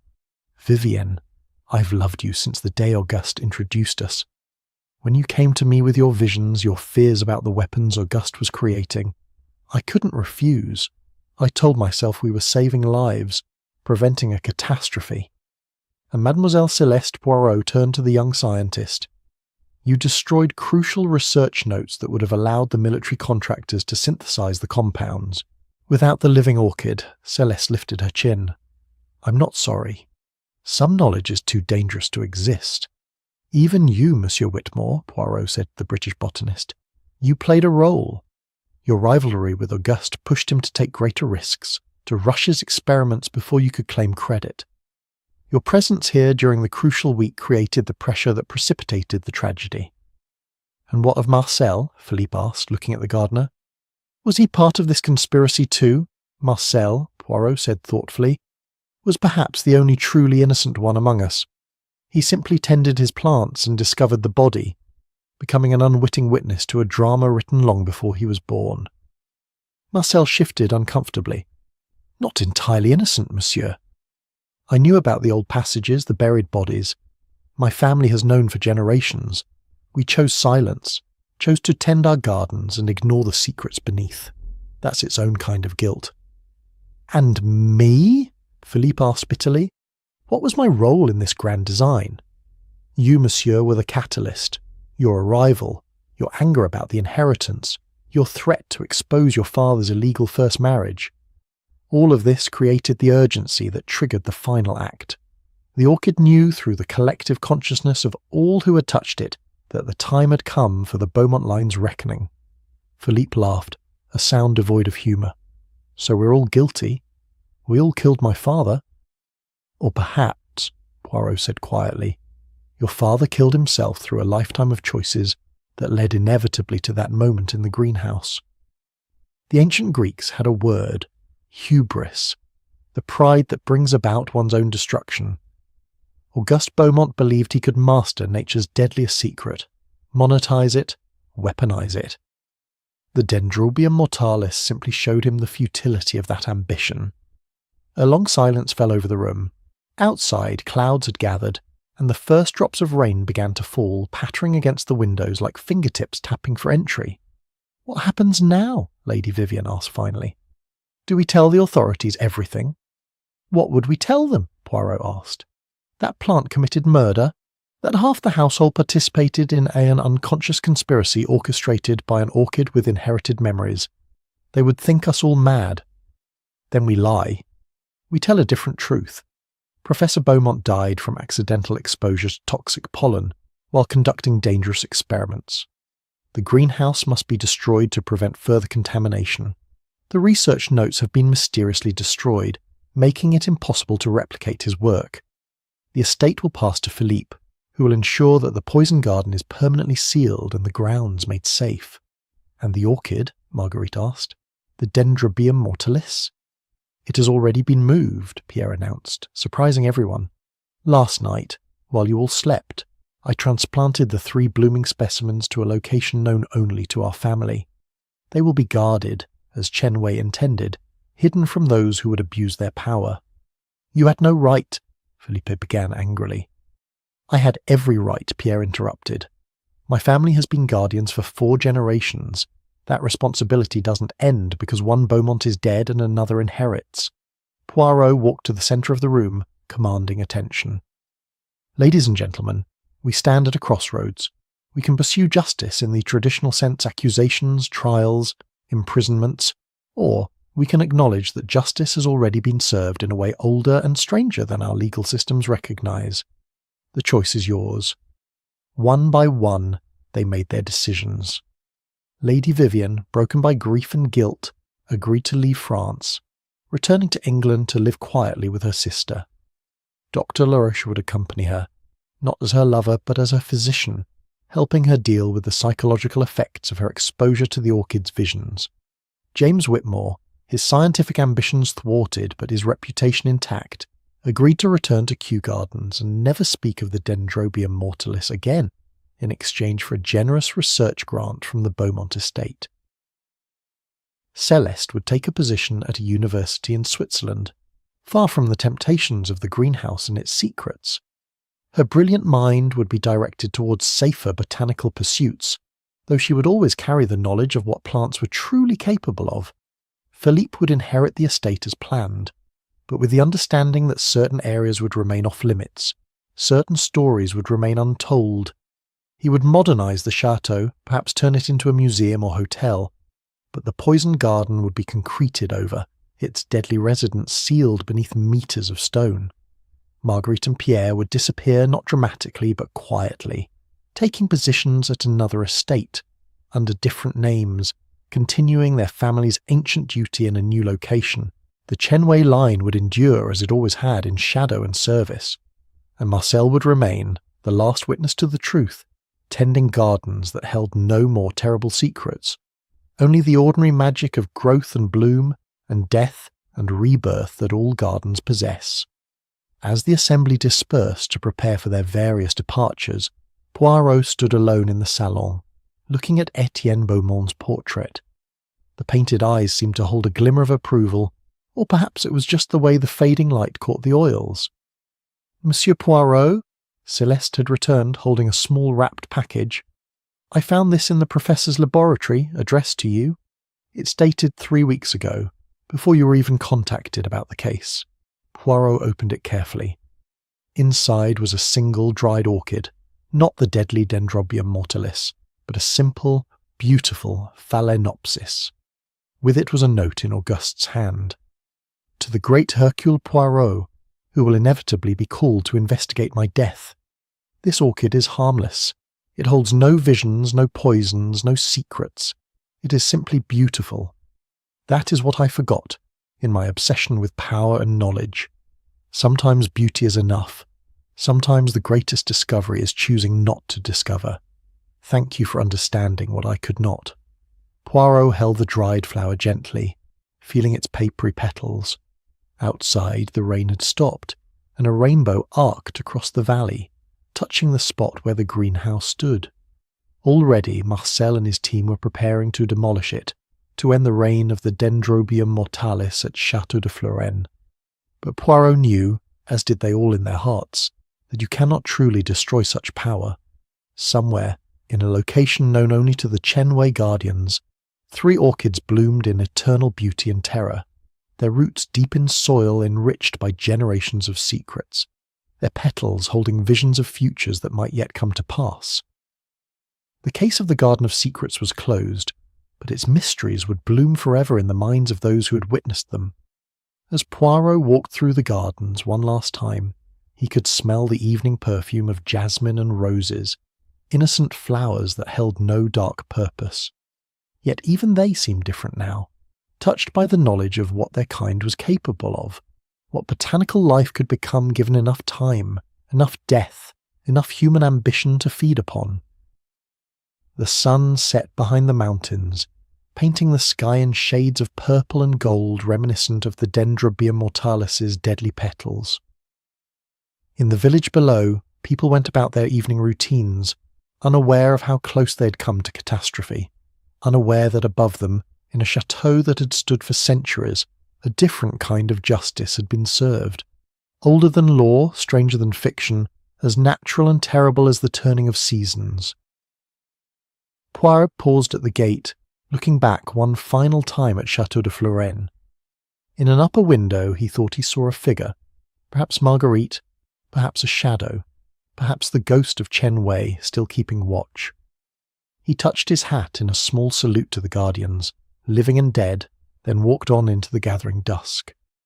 Behind him, the first stars began to appear, and somewhere in the darkness, an orchid bloomed unseen, its beauty terrible and perfect, holding within its petals all the secrets of the Garden of Secrets, waiting with infinite patience for the next seeker to arrive, the next guardian to take their post, the next story to unfold in the eternal dance between human ambition and nature's dark wisdom. The Dendrobium mortalis had claimed its last Beaumont, but its vigil was not over. It would bloom again, in time, when the world had forgotten this tragedy, and new seekers came searching for forbidden knowledge. And when they did, the Chenway Guardians would be waiting, as they always had been, as they always would be, until the last orchid withered, and the final secret was buried in earth that remembered everything and forgave nothing. That's our story tonight. Are you drifting off beneath the glowing skyline of Singapore, the snowy rooftops of Stockholm, the lantern-lit nights of Marrakesh, or the breeze-kissed coast of Rio de Janeiro? If this tale brought you calm, like the episode, and subscribe for more nights like this. Let the stillness hold you. Let your dreams wander wide. Sleep gently now, wherever you are in this wide and wondrous world.